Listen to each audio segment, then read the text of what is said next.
जय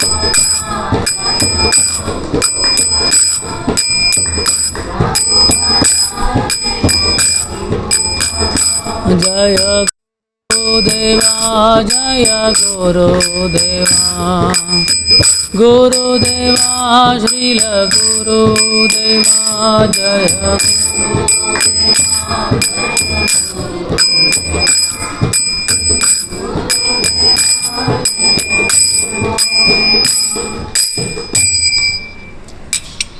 ओम नमो भगवते वासुदेवाय ओम नमो भगवते वासुदेवाय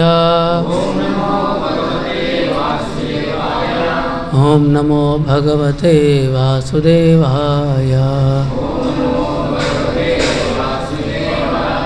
नारायणं नमस्कृत्य नरं चैव नरोत्तमं देवीं सरस्वतीं व्यासं ततो जयामुदीरयेत् नष्टप्रायेषु अभद्रेषु नित्यं भागवतसेवया भगवतेरुत्तमश्लोके भक्तिर्भवति नैष्टिके हरे कृष्ण ಎಲ್ಲರಿಗೂ ಇವತ್ತಿನ ಭಾನುವಾರದ ಕಾರ್ಯಕ್ರಮಕ್ಕೆ ಸ್ವಾಗತ.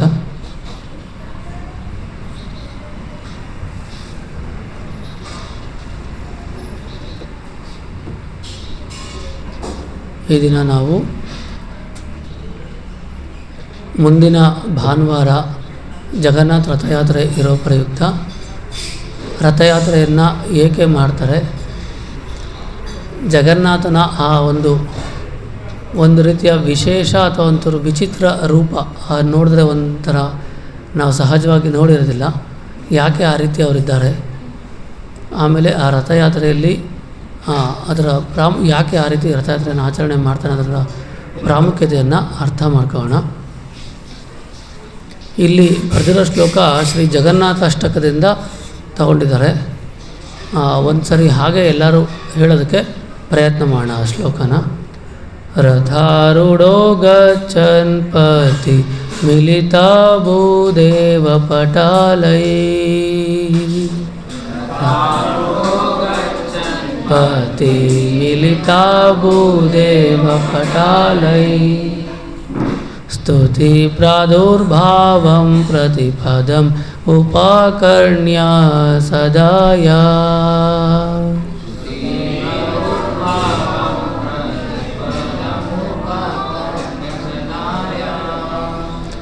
दया सिंधुर्बंधु सकला जगतां सिंधुसुताय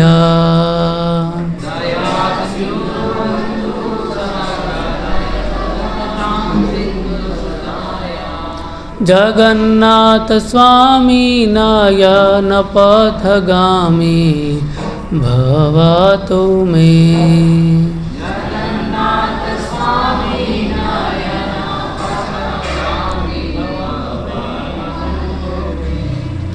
ಯಾರಾದರೂ ಹೇಳ್ಬೋದಾ?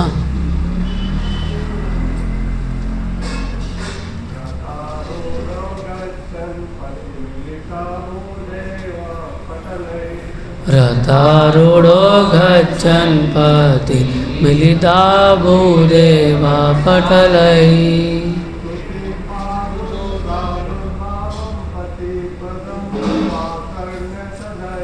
ಸ್ತುತಿ ಪ್ರಾದುರ್ಭಾವಂ ಪ್ರತಿಪದಂ ಉಪಾಕರ್ಣ್ಯ ಸದಯ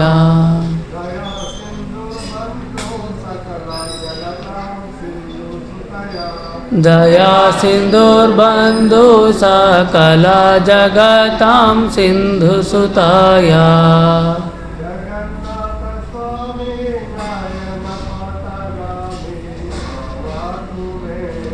जगन्नाथ स्वामी नयन पथगामी भवतु मे माताजी सराರು ಒಬ್ರು ಹೇಳಿ.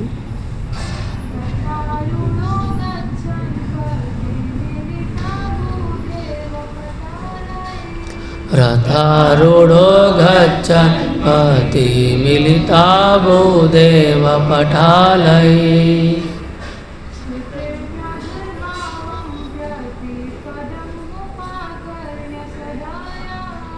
स्तुति प्रादुर्भावं प्रतिपदमुपाकर्ण्य सदाया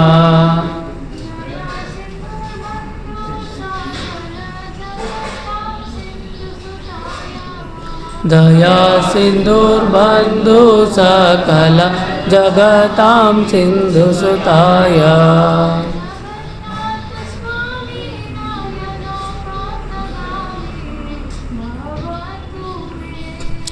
जगन्नाथ स्वामी नयन पथगामी भवतु मे ಅದು ಟ್ರಾನ್ಸ್ಲೇಷನ್ ಒಂದ್ಸರಿ ಓದಿ ಯಾರು ಜೋರಾಗಿ ಓದಿದ್ರು.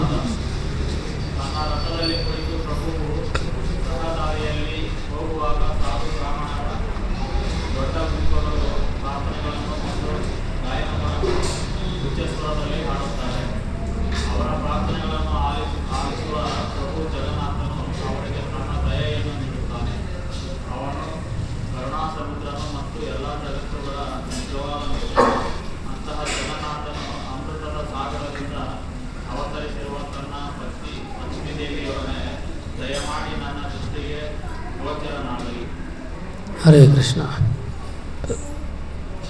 ಪ್ರೇಯರ್ ಮಾಡಿಕೊಂಡು ಸ್ಟಾರ್ಟ್ ಮಾಡುವ. ಓಂ ಅಜ್ಞಾನಾತಿಮಿರಂಧಸ್ಯ ಜ್ಞಾನಾಂಜನಾಶಲಾಕಯ ಚಕ್ಷುರುನ್ಮಿಲಿತಂ ಯೇನ ತಸ್ಮೈ ಶ್ರೀ ಗುರುವೇ ನಮಃ. ಶ್ರೀ ಚೈತನ್ಯ ಮನೋಭೀಷ್ಟಂ ಸ್ಥಾಪಿತಂ ಯೇನ ಭೂತಲೆ ಸ್ವಯಂ ರೂಪ ಕದಾ ಮಹ್ಯಂ ದದಾತಿ ಸ್ವಪದಾಂತಿಕಂ. ವಂದೇಹಂ ಶ್ರೀಗುರು ಶ್ರೀಯುತಾಪದಕಮಲಂ ಶ್ರೀಗುರುರ್ವೈಷ್ಣವಾಂಶ್ಚ ಶ್ರೀರೂಪಂ ಸಾಗ್ರಜಾತಂ ಸಹಗಣಾ ರಘುನಾಥಾನ್ವಿತಂ तं ಸಜೀವಂ ಸಾದ್ವೈತಂ ಸಾವಧೂತಂ ಪರಿಜನಾಸಹಿತಂ ಕೃಷ್ಣಚೈತನ್ಯದೇವಂ ಶ್ರೀರಾಧಾಕೃಷ್ಣಪಾದಾನ್ ಸಹಗಣಾ ಲಲಿತಾ ಶ್ರೀವಿಶಾಖಾನ್ವಿತಾಂಶ್ಚ. ಹೇ ಕೃಷ್ಣ ಕರುಣಾ ಸಿಂಧು ದೀನಬಂಧೋ ಜಗತ್ಪತೆ ಗೋಪೇಶ ಗೋಪಿಕಾ ಕಾಂತ ರಾಧಾಕಾಂತ ನಮೋಸ್ತುತೆ. ತಪ್ತ ಕಾಂಚನ ಗೌರಾಂಗಿ ರಾಧೆ ವೃಂದಾವನೇಶ್ವರಿ ಪ್ರಣಮಾಮಿ ಹರಿಪ್ರಿಯೆ. ವಾಂಛಾಕಲ್ಪತರುಭ್ಯಶ್ಚ ಕೃಪಾ ಸಿಂಧುಭ್ಯ ಏವ ಚ ಪತಿತಾನಾಂ ಪಾವನೇಭ್ಯೋ ವೈಷ್ಣವೇಭ್ಯೋ ನಮೋ ನಮಃ. ಜಯ ಶ್ರೀಕೃಷ್ಣ ಚೈತನ್ಯ ಪ್ರಭು ನಿತ್ಯಾನಂದ ಶ್ರೀ ಅದ್ವೈತ ಗದಾಧರ ಶ್ರೀವಾಸಾದಿ ಗೌರಭಕ್ತವೃಂದ. ಹರೇ ಕೃಷ್ಣ ಕೃಷ್ಣ ಕೃಷ್ಣ ಹರೇ ಹರೇ ಹರೇ ರಾಮ ರಾಮ ರಾಮ ಹರೇ ಹರೇ. ನಮೋ ವಿಷ್ಣುಪಾದಾಯ ಕೃಷ್ಣ ಪ್ರೇಷ್ಠ.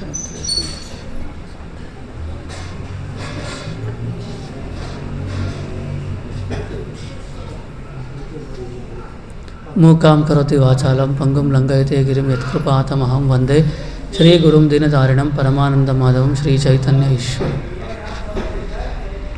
ಹರೇ ಕೃಷ್ಣ. ಯಾರಾದರೂ ಅಂದರೆ ಇವತ್ತು ಹೇಳಿದ್ನಲ್ಲ ಜಗನ್ನಾಥ ರಥಯಾತ್ರೆಯ ಬಗ್ಗೆ ಚರ್ಚೆ ಮಾಡ್ತಾಯಿದ್ದೀವಿ. ಜಗನ್ನಾಥ ಅನ್ನೋ ಪದಕ್ಕೆ ಅರ್ಥ ಯಾರಾದರೂ ಬಿಡಿಸಿ ಹೇಳ್ಬೋದಾ?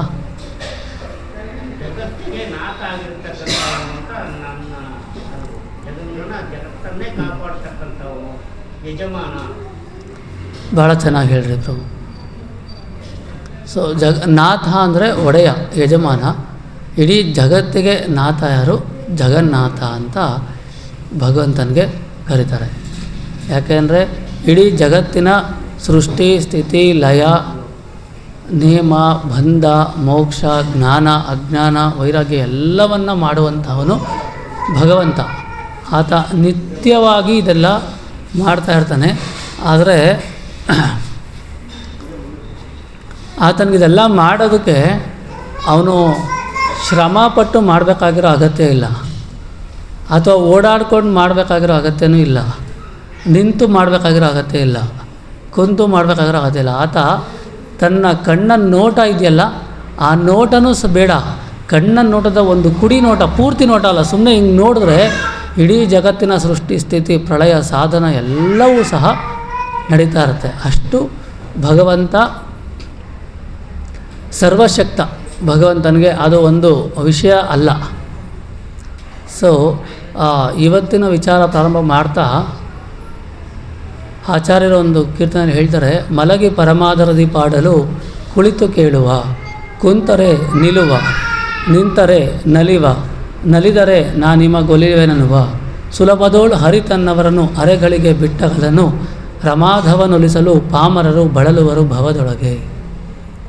ಮಲಗಿ ಪರಮಾದರದಿ ಪಾಡಲು ಕುಳಿತು ಕೇಳುವ. ನಾವು ಮಲಗಿ ಭಗವಂತನ ಸ್ಮರಣೆ ಮಾಡಿದ್ರೆ, ಹಾಡಿದ್ರೆ ಭಗವಂತ ಏನು ಮಾಡ್ತಾರೆ? ಕುಂತ್ಕೊಂಡು ಕೇಳ್ತಾರಂತೆ. ಕುಳಿತು ಪಾಡಲು ನಿಲ್ಲುವ, ಕುಂತರೆ ಭಗವಂತ ನಿಂತ್ಕೊಂಡು ಕೇಳ್ತಾರಂತೆ. ನಿಂತರೆ ನಲಿವ, ನಾವು ನಿಂತು ಹಾಡಿದ್ರೆ ಭಗವಂತ ಏನು ಮಾಡ್ತಾರೆ? ನೃತ್ಯ ಮಾಡ್ತಾರೆ. ನಲಿದರೆ ನಾನಿಮಗೆ ಒಲಿವೆನೆನ್ನುವ, ನೀವು ನೃತ್ಯ ಮಾಡಿದ್ರೆ ಭಗವಂತ ಏನು ಮಾಡ್ತಾರೆ? ನಮಗೆ ಒಲಿತಾರೆ. ಯಾಕೆ ನೃತ್ಯ ಮಾಡಿದ್ರೆ ಒಲಿತಾರೆ? ತಂಬೂರಿ ಮೀಟಿದವ ಭವಾಬ್ದಿ ದಾಟಿದವ, ತಾಳವ ತಟ್ಟಿದವ ಸುರರೊಳು ಸೇರಿದವ, ಗಾಯನ ಪಾಡಿದವ ಹರಿಮೂರ್ತಿ ನೋಡಿದವ, ವಿಠಲನ ನೋಡಿದವ ವೈಕುಂಠಕ್ಕೆ ಓಡಿದವ. ತಂಬೂರಿ ಅಂದರೆ ಭಗವಂತನ ಬಗ್ಗೆ ಹಾಡಬೇಕು ಅಂತ ಅಂದರೆ ನಾರ್ಮಲ್ ಭಾಷೆಯಲ್ಲಿ ಹೇಳ್ಕೊಂಡ್ರೆ ದಮ್ ಬೇಕು. ಸುಮ್ಮನೆ ಡ್ಯಾನ್ಸ್ ಆಡೋಕ್ಕಾಗಲ್ಲ ಎಲ್ಲ ಕಡೆ ಹೋಗಿ. ನಮಗೆ ಅಯ್ಯೋ ಅವ್ರೇನು ಅಂದ್ಕೊಳ್ತಾರೋ, ಇವ್ರು ನೋಡಿ ಏನು ಮಾಡ್ತಾರೋ, ಅಥವಾ ನಮಗೆ ನಾವು ಇಂಥ ಅಂತಸ್ತು ಎಲ್ಲ ಇರೋರು ಈ ಥರ ಹಿಂಗೆಲ್ಲ ಡ್ಯಾನ್ಸ್ ಎಲ್ಲ ಆಡ್ಕೊಂಡಿರೋಕ್ಕಾಗತ್ತಾ? ನಮಗೆ ಅನೇಕ ಏನು ಅಂದರೆ, ನಾನು ಈ ಡಬಲ್ ಡಿಗ್ರಿ ಗ್ರ್ಯಾಜುಯೇಟ್, ನಾನು ಹೋಗಿ ಡ್ಯಾನ್ಸ್ ಆಡಿದ್ರೆ ಏನು ಚೆನ್ನಾಗ್ತದೆ. ನಾನು ಡಾಕ್ಟ್ರೇಟ್ ತೊಗೊಂಡಿದ್ದೀನಿ. ನಮ್ಮ ಉಪಾಧಿಗಳು, ನಮ್ಮ ಸ್ಥಾನಮಾನ, ನಮ್ಮ ಅಂತಸ್ತು, ನಮ್ಮ ಅಹಂಕಾರ ಎಲ್ಲವನ್ನು ಬಿಟ್ಟು ನಾವು ಏನು ಮಾಡಬೇಕು? ಭಗವಂತನ ಮುಂದೆ ನೃತ್ಯ ಮಾಡಬೇಕು. ಅದು ಮಾಡಬೇಕು ಅಂತ ಅಂದರೆ ಬಹಳ ಕಷ್ಟ. ಅದಕ್ಕೆ ಹೇಳ್ತಾರೆ, ಭಗವಂತನ ತಂಬೂರಿ ಮೀಟಿದವ, ದಯಮಾಡಿ ಮಕ್ಕಳನ್ನ ಒಂಚೂರು ನೋಡ್ಕೊಳ್ಳಿ, ತಂಬೂರಿ ಮೀಟಿದವ ಭವಾಬ್ದಿ ದಾಟಿದವ ಅಂದರೆ ಭಗವಂತನ ಸ್ಮರಣೆ ಮಾಡ್ತಾನಲ್ಲ, ಅವನು ಈಗಾಗಲೇ ಭವಸಾಗರವನ್ನು ದಾಟಿದ್ದಾನೆ ಅಂತ. ಭಗವಂತನ ಸ್ಮರಣೆ ಮಾಡೋಕ್ಕೆ ನಾವು ಕೂತ್ಕೊಳ್ಬೇಕು ಅಂತ ಅಂದರೆ ನಮಗೆ ಅವನಿಗೆ ಈಗಾಗಲೇ ಎಷ್ಟು ಶಕ್ತಿ ಇದೆ ಅವನಿಗೆ ಅಂದರೆ ಈ ಭವಸಾಗರವನ್ನು ದಾಟಿದ್ದಾನೆ. ತಾಳವ ತಟ್ಟಿದವ ಸುರರೊಳು ಸೇರಿದವ. ಭಗವಂತನ ಕೀರ್ತನೆ ಮಾಡ್ಬೇಕಾದ್ರೆ ಏನು ಮಾಡ್ತೀವಿ? ಕೈ ತಟ್ತೀವಿ, ತಾಳ ತಟ್ತೀವಿ. ಓಕೆನಾ? ಅದು ಯಾರು ಅಂದರೆ ಅವರು ದೇವತೆಗಳಾಗಿದ್ದರೆ ಮಾತ್ರ ಅವ್ರಿಗೆ ಆ ರೀತಿ ತಾಳ ತಟ್ಟೋದಕ್ಕೆ ಸಾಧ್ಯ. ಗೆಜ್ಜೆಯ ಕಟ್ಟಿದವ ಖಳರದೆ ಮೆಟ್ಟಿದವ. ಗೆಜ್ಜೆ ಕಟ್ಟಿ ಯಾರು ನೃತ್ಯ ಮಾಡ್ತಾನಲ್ಲ ಅವನು ಖಳರ ಎದೆಯನ್ನು ಮೆಟ್ಟಿದವನು. ಖಳರವರೇ ರಾಕ್ಷಸರು. ಆ ರಾಕ್ಷಸರನ್ನು ತುಳಿದಂತಹ ಶಕ್ತಿ ಯಾರಿಗಿರುತ್ತೋ ಅವ್ರಿಗೆ ಮಾತ್ರ ಗೆಜ್ಜೆ ಕಟ್ಟಿ ನೃತ್ಯ ಮಾಡೋದಕ್ಕೆ ಸಾಧ್ಯ. ಆ ರಾಕ್ಷಸರು ಯಾರು? ನಮ್ಮಲ್ಲೇ ಇರುವಂತಹ 6 ಜನ ರಾಕ್ಷಸರಿದ್ದಾರೆ. ಕಾಮ, ಕ್ರೋಧ, ಮದ, ಮಾತ್ಸರ್ಯ, ಲೋಭ ಇವೆಲ್ಲವನ್ನು ಯಾರು ಬಿಟ್ಟಿರ್ತಾರೆ ಅವ್ರು ಮಾತ್ರ ಗೆಜ್ಜೆ ಕಟ್ಟಿ ನೃತ್ಯ ಮಾಡೋದಕ್ಕೆ ಸಾಧ್ಯ. ಗಾಯನ ಪಾಡಿದವ ಹರಿಮೂರ್ತಿ ನೋಡಿದವ. ಯಾರು ಕೀರ್ತನೆ ಮಾಡ್ತಾ ಇರ್ತಾನೆ ಭಗವಂತ ಅವನಿಗೆ ಸಾಕ್ಷಾತ್ಕಾರವಾಗ್ತಾನೆ. ಭಗವಂತ ನೋಡಿದ ತಕ್ಷಣ ಇನ್ನೇನು ಬೇರೆ ಕೆಲಸ ಇಲ್ಲ. ವಿಠಲ ನೋಡಿದವ ವೈಕುಂಠಕ್ಕೆ ಓಡಿದವ. ಭಗವಂತ ಯಾರು ನೋಡ್ತಾನೆ ಅವನಿಗೆ ಈ ಜಗತ್ತಿನ ಯಾವ ಚಟುವಟಿಕೆಗಳಲ್ಲೂ ಆಸಕ್ತಿ ಇರೋದಿಲ್ಲ. ಯಾಕಿದನ್ನು ಹೇಳಿದೆ ಅಂದರೆ, ನಲಿದರೆ ನಾನಿಮಗೊಲಿವೆನೆನ್ನುವ. ಯಾರು ನೃತ್ಯ ಮಾಡ್ತಾರಲ್ಲ ಅವರು ಭಗವಂತನಿಗೆ ಅತ್ಯಂತ ಆಪ್ತರು. ಯಾಕೆ ಅಂತ ಅಂದರೆ ನಾವು ಭಗವಂತನ ಗೊತ್ತಾ ನಮಃ ಅಂತ ಹೇಳ್ತೀವಿ. ಶ್ರೀಕೃಷ್ಣಾಯ ನಮಃ, ಜಗನ್ನಾಥಾಯ ನಮಃ ಅಂತೀವಿ. ನಮಃ ಅಂದರೆ ನನ್ನದಲ್ಲ ಅಂತ. ಏನು ಹೇಳಿ? ನನ್ನದಲ್ಲ. ಸತ್ಯನಾರಾಯಣ ಸ್ವಾಮಿ ಪೂಜೆ ಮಾಡ್ಸಿರ್ತೀವಿ, ನಮಃ ನಮಃ ಅಂತ ಇರ್ತೀವಿ. ಮನಸ್ಸಲ್ಲಿ ಚೆನ್ನಾಗಿ ಮಾಡ್ತಾಯಿದ್ದೀವಿ, ಗ್ರ್ಯಾಂಡಾಗಿ ಮಾಡ್ತಾಯಿದ್ವಿ. ಎಲ್ಲ ನಮ್ಮ ಬಂಧು ಬಾಂಧವರೆಲ್ಲ ಬರ್ತಾಯಿದ್ದಾರೆ, ವ್ಯವಸ್ಥೆ ಚೆನ್ನಾಗೈತೆ ಅಂತ ನಮಃ ಅಂತ ಇರ್ತೀವಿ. ಆದರೆ ನಮಃ ಅಂದರೆ ಏನು? ನನ್ನದಲ್ಲ ಅಂತ, ನಾನು ಮಾಡ್ತಿರೋದಲ್ಲ. ನಮಃ ನಂದಲ್ಲ, ಇದು ನನಗೆ ಸಂಬಂಧಪಟ್ಟಿರೋ ವಿಷಯ ಇದಲ್ಲ ಅಂತ ನಮಃ ಅಂತ ಕರಿತೀವಿ. ಯಾವಾಗ ಭಗವಂತ ನನ್ನದೆಲ್ಲವನ್ನು ಬಿಟ್ಟು ಎಲ್ಲ ಭಗವಂತ ನಿನ್ನದೇ ಅಂತ ನಾವು ಯಾವಾಗ ಅರ್ಪಣಾ ಮನೋಭಾವದಿಂದ ಭಗವಂತನ ಕುರಿತು ನಾವು ಕೀರ್ತನ ನೃತ್ಯವನ್ನು ಮಾಡ್ತೀವಿ, ಭಗವಂತ ಅವ್ರಿಗೆ ಒಲಿತಾನೆ. ಸುಲಭದೋಳು ಹರಿತನ್ನವರನ್ನು ಅರೆಗಳಿಗೆ ಬಿಟ್ಟಗಲನು. ಭಗವಂತ ತನ್ನ ಭಕ್ತರನ್ನು ಅರ್ಧ ಕ್ಷಣ ಬಿಡೋಕ್ಕಾಗಲ್ವಂತೆ ಅವನ ಕೈಲಿ. ಎಷ್ಟು? ಹಾಫ್ ಎ ಸೆಕೆಂಡ್ ಭಗವಂತ ಬಿಟ್ಟಿರೋಕ್ಕಾಗಲ್ಲ. ಆದರೆ ರಮಾಧವನೊಲಿಸಲು ಪಾಮರರು ಬಳಲುವರು ಭವದೊಳಗೆ. ಆದರೆ ನಾವೆಲ್ಲ ಕೃಷ್ಣ ಯಾಕೋ ನಮ್ಗೆ ಒಲಿತಾನೆ ಇಲ್ಲ, ದೇವರು ನಮಗೆ ಕಣ್ಣು ಬಿಡ್ತಿಲ್ಲ, ನಮ್ಮ ಕಡೆ ನೋಡ್ತಿಲ್ಲ ಅಂತ ಒದ್ದಾಡ್ತಾ ಇದ್ದೀವಿ. ಯಾಕೆ ಅಂತಂದರೆ ನಮ್ಮಲ್ಲಿ ಸರಳತೆ ಇಲ್ಲ, ಏನಿಲ್ಲ, ಸಿಂಪ್ಲಿಸಿಟಿ ಇಲ್ಲ. ಸಿಟಿಯಲ್ಲಿ ತುಂಬ ಕಾಸ್ಟ್ಲಿ ಸಿಂಪ್ಲಿಸಿಟಿ. ಈ ಸಿಟಿಯಲ್ಲಿ ತುಂಬ ಕಾಸ್ಟ್ಲಿ ಆಗಿರೋದು ಯಾವುದು? ಸಿಂಪ್ಲಿಸಿಟಿ. ಆ ಸರಳತೆ ಇಲ್ಲದೆ ಹೋದರೆ ಭಗವಂತ ಯಾವತ್ತೂ ಅವ್ರನ್ನ ಹತ್ತಿರಕ್ಕೆ ಸೇರಿಸೋದಿಲ್ಲ. ಸರಳತೆ, ನಮ್ರತೆ, ಢಂಬ ಇಲ್ಲದಿರುವಂಥದ್ದು. ಭಗವಂತ 13ನೇ ಅಧ್ಯಾಯದಲ್ಲಿ ಹೇಳ್ತಾರೆ ಜ್ಞಾನ ಅಂದರೆ ಏನೇನು ಅಂತ. ಅಂದರೆ ಕೆಲವು ಒಂದು 20 ಐಟಮ್ ಲಿಸ್ಟ್ ಮಾಡ್ತಾರೆ. ಸರಳತೆ, ನಮ್ರತೆ, ಢಂಬ ಇಲ್ಲದಿರುವುದು, ಏಕಾಂತದಲ್ಲಿ ವಾಸ ಮಾಡುವಂತಹ ಅಪೇಕ್ಷೆ, ಈ ರೀತಿ ಅನೇಕ ವಿಷಯಗಳನ್ನು ಹೇಳ್ತಾರೆ. ಈ ಸರಳತೆ, ನಮ್ರತೆ ಇವೆಲ್ಲ ಭಗವಂತನಿಗೆ ತುಂಬ ಆಕರ್ಷಣೀಯವಾದದ್ದು.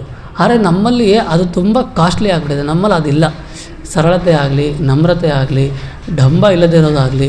ನಾವು ಸೇವೆ ಮಾಡಿದ್ಮೇಲೆ ಯಾರು ಅದನ್ನು ರೆಕಗ್ನೈಸ್ ಮಾಡಿಲ್ಲ ಅಂತಂದರೆ ನಮಗೆ ಒಂಥರ ಬಾಧೆ. ನನಗೆ ಇಷ್ಟೊಂದು ಕಷ್ಟಪಡ್ತಾಯಿದ್ದೀನಿ, ಯಾರು ಅದನ್ನು ನೋಡ್ತಾ ಇಲ್ಲ, ನಮ್ಮನ್ನ ಗುರುತಿಸ್ತಿಲ್ಲ ಅಂತ. ಸೊ ಇದೆಲ್ಲ ಯಾಕೆ ಹೇಳಿದೆ ಅಂದರೆ ಭಗವಂತನಿಗೆ ತುಂಬ ಆಕರ್ಷಣೆ ಆಗೋ ವಿಷಯ ಯಾವುದು ಅಂದರೆ ನಮ್ರತೆ.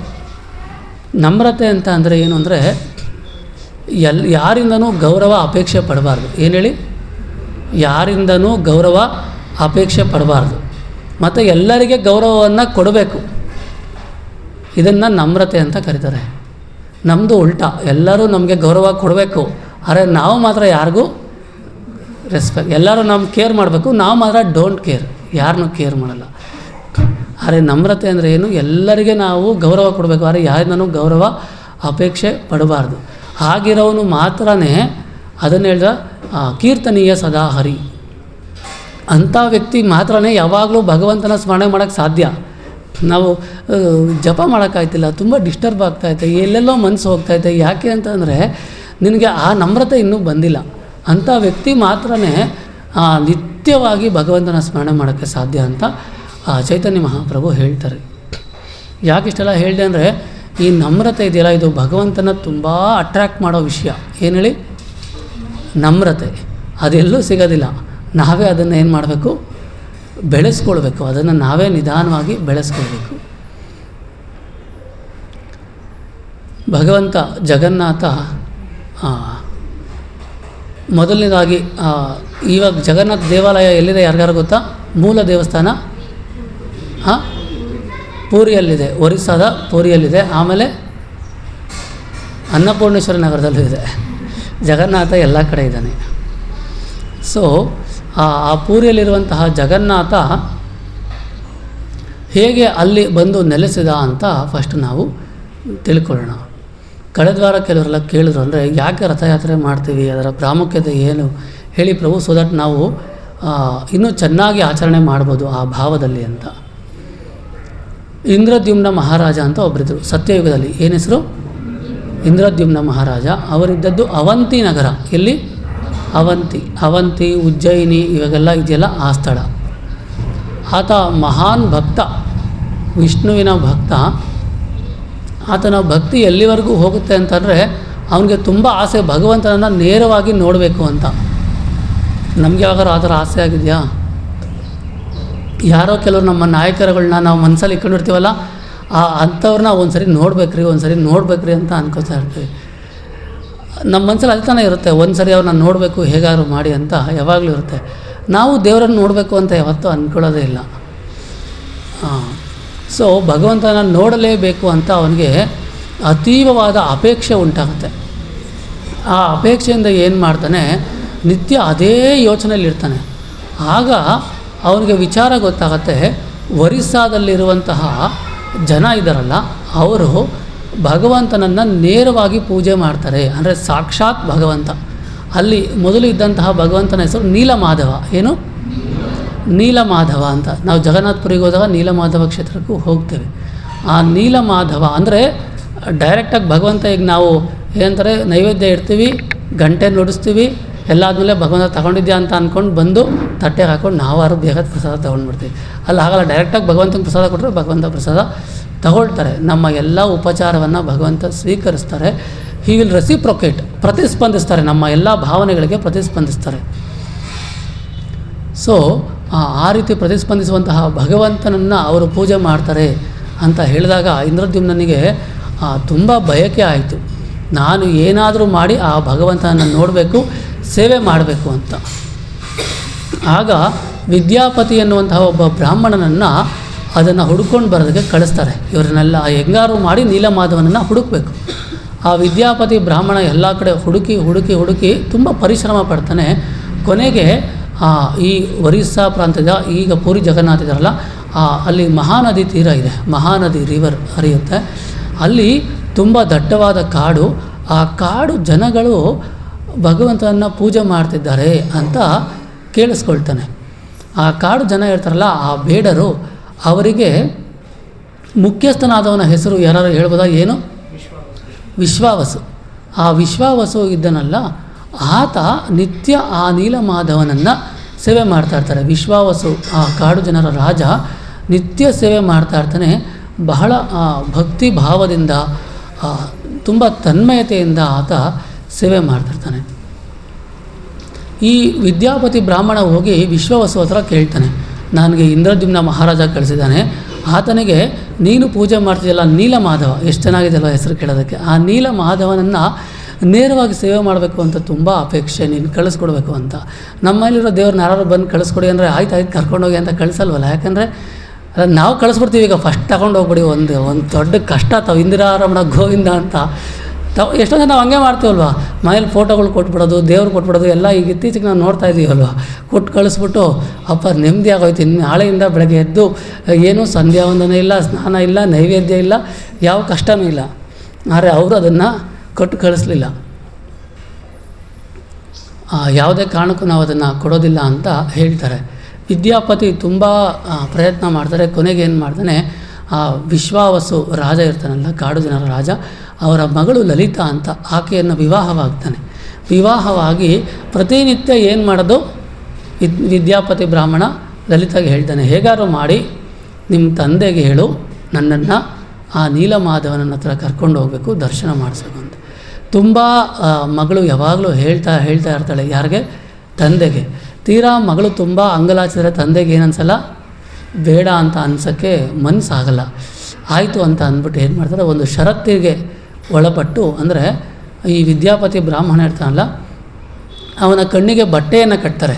ಬಟ್ಟೆ ಕಟ್ಟಿ ಆ ನೀಲಮಾಧವನ ದರ್ಶನ ಮಾಡಿಸ್ತೀವಿ, ನಂತರ ಅವನು ವಾಪಸ್ ಬರಬೇಕು. ಯಾಕಂದರೆ ಆ ಜಾಗ ನೋಡ್ಕೊಂಡು ಬಿಟ್ರೆ ಏನು ಮಾಡ್ತಾನೆ, ಇವನು ಕರ್ಕೊಂಡು ಹೋಗ್ಬಿಡ್ತಾನೆ, ಅಥವಾ ಇಂದ್ರದ್ಯುಮ್ನ ಮಹಾರಾಜನ ಕರ್ಕೊಂಡು ಬಂದುಬಿಡ್ತಾನೆ ಅಂತ.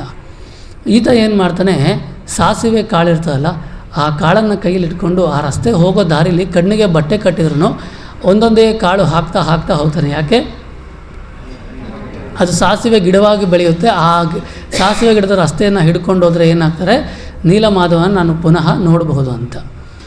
ಹೋಗಿ ನೋಡ್ತಾನೆ, ಆ ಭಗವಂತನ ಆ ದಿವ್ಯ ಮಂಗಳ ರೂಪ ಇದೆಯಲ್ಲ, ಕಸ್ತೂರಿ ತಿಲಕಂ ಲಲಾಟ ಫಲಕೆ ವಕ್ಷಸ್ಥಲೇ ಕೌಸ್ತುಭಂ ನಾಸಾಗ್ರೇ ನವಮೌಕ್ತಿಕಂ ಕರತಲೇ ವೇಣುಂ ಕರೇ ಕಂಕಣಂ ಸರ್ವಾಂಗೇ ಹರಿಚಂದನಂಚ ಕಲಯಂ ಕಂಠೇಶು ಮುಕ್ತಾವಳಿ ಗೋಪಸ್ತ್ರೀ ಪರಿವೇಷ್ಟಿತೋ ವಿಜಯತೆ ಗೋಪಾಲ ಚೂಡಾಮಣಿ. ಆ ಭಗವಂತ ಕಸ್ತೂರಿ ತಿಲಕವನ್ನು ಧರಿಸಿರ್ತಾನೆ. ಶ್ರೀವತ್ಸ ಲಾಂಛನ ಎದೆಯ ಮೇಲೆ ಇರುತ್ತೆ. ಕೌಸ್ತುಭ ಮಣಿಯ ಹಾರವನ್ನು ಧರಿಸಿರ್ತಾನೆ. ವೈಜಯಂತಿ ಮಾಲೆಯನ್ನು ಧರಿಸಿರ್ತಾನೆ. ಕಾಶಿ ಪೀತಾಂಬರವನ್ನು ಧರಿಸಿರ್ತಾನೆ. ಆತನ ದಿವ್ಯ ಮಂಗಳ ರೂಪವನ್ನು ನೋಡಿ ಆತನಿಗೆ ದಿಗ್ಭ್ರಮೆ ಆಗುತ್ತೆ. ಆ ಭಗವಂತನ ರೂಪವನ್ನು ಯಾವಾಗಲೂ ನಾವು ಅದ್ರಲ್ಲಿ ಏನು ಹೇಳ್ತಾರೆ ಅಂದರೆ, ಕಣ್ಣಿಂದನೇ ಕುಡಿದು ಬಿಡ್ತಾನಂತೆ. ಏನೋ ಆ ಥರ ನುಂಗೋ ಥರ ನೋಡ್ತಾ ಇದೆಯಾ ಅಂತ ಅಂತಾರೆ, ಗೊತ್ತಾ? ಏನು ನುಂಗಾಕ್ಬಿಡ್ತೀಯ ಅಂತ. ಆ ಥರ ಕಣ್ಣಿಂದನೇ ನೋಡಿ ಮನಸ್ಸಿನ ಒಳಗಡೆ ತುಂಬಿಕೊಳ್ತಾನೆ.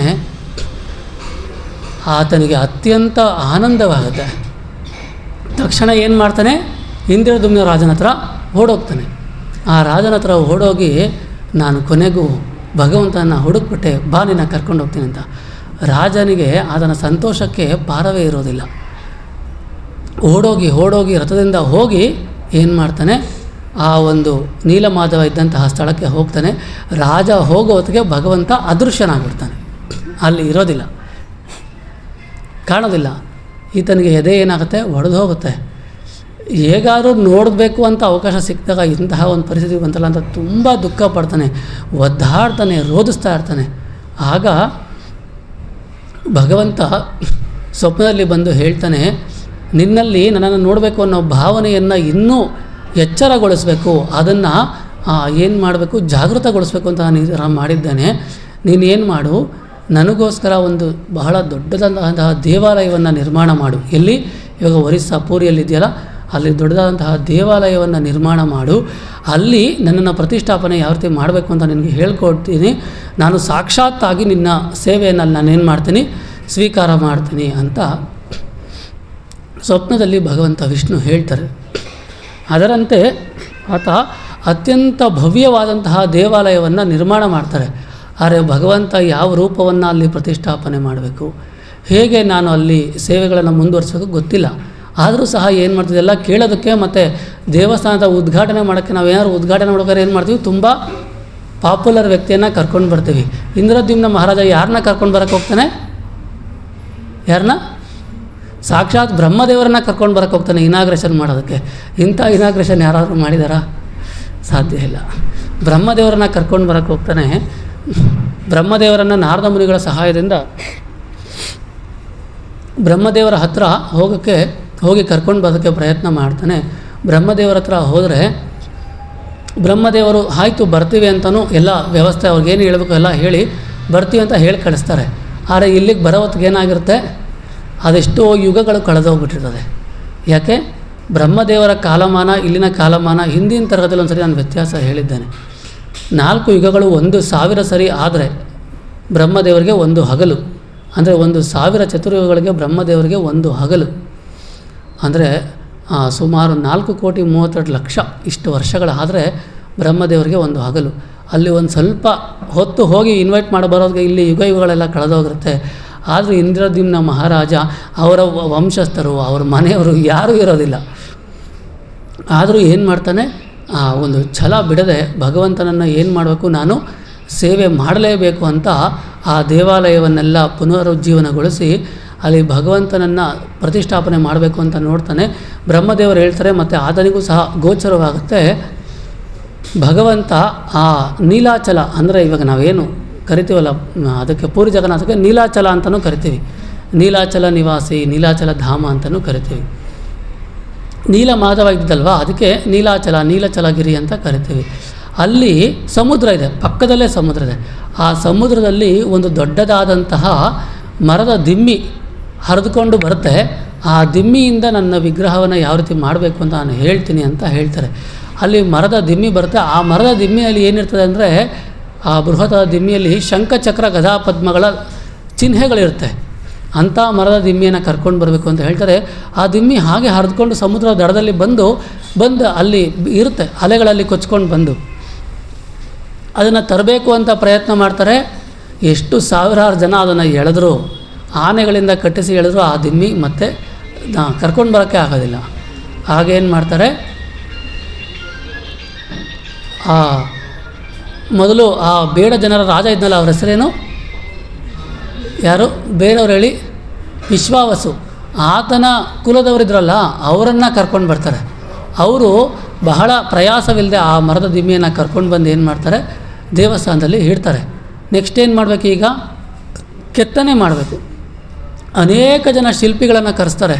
ಎಂತಹ ಆ ರಾಜ್ಯದಲ್ಲಿರುವಂತಹ ಪ್ರಖ್ಯಾತ ಶಿಲ್ಪಿಗಳೆಲ್ಲರನ್ನ ಕರೆಸಿದ್ರು ಕೂಡ ಯಾರ ಕೈಲೂ ಆ ಹುಳಿನೇ ಒಡೆದೋಗ್ತಾ ಇತ್ತು. ಆ ಕೆತ್ತನೆ ಮಾಡುವಂತಹ ಎಲ್ಲ ಸಾಧನಗಳೇ ಒಡೆದೋಗ್ತಿದೆ ಹೊರತು ಅದನ್ನು ಕೆತ್ತನೆ ಮಾಡೋಕ್ಕೆ ಸಾಧ್ಯ ಆಗಲಿಲ್ಲ.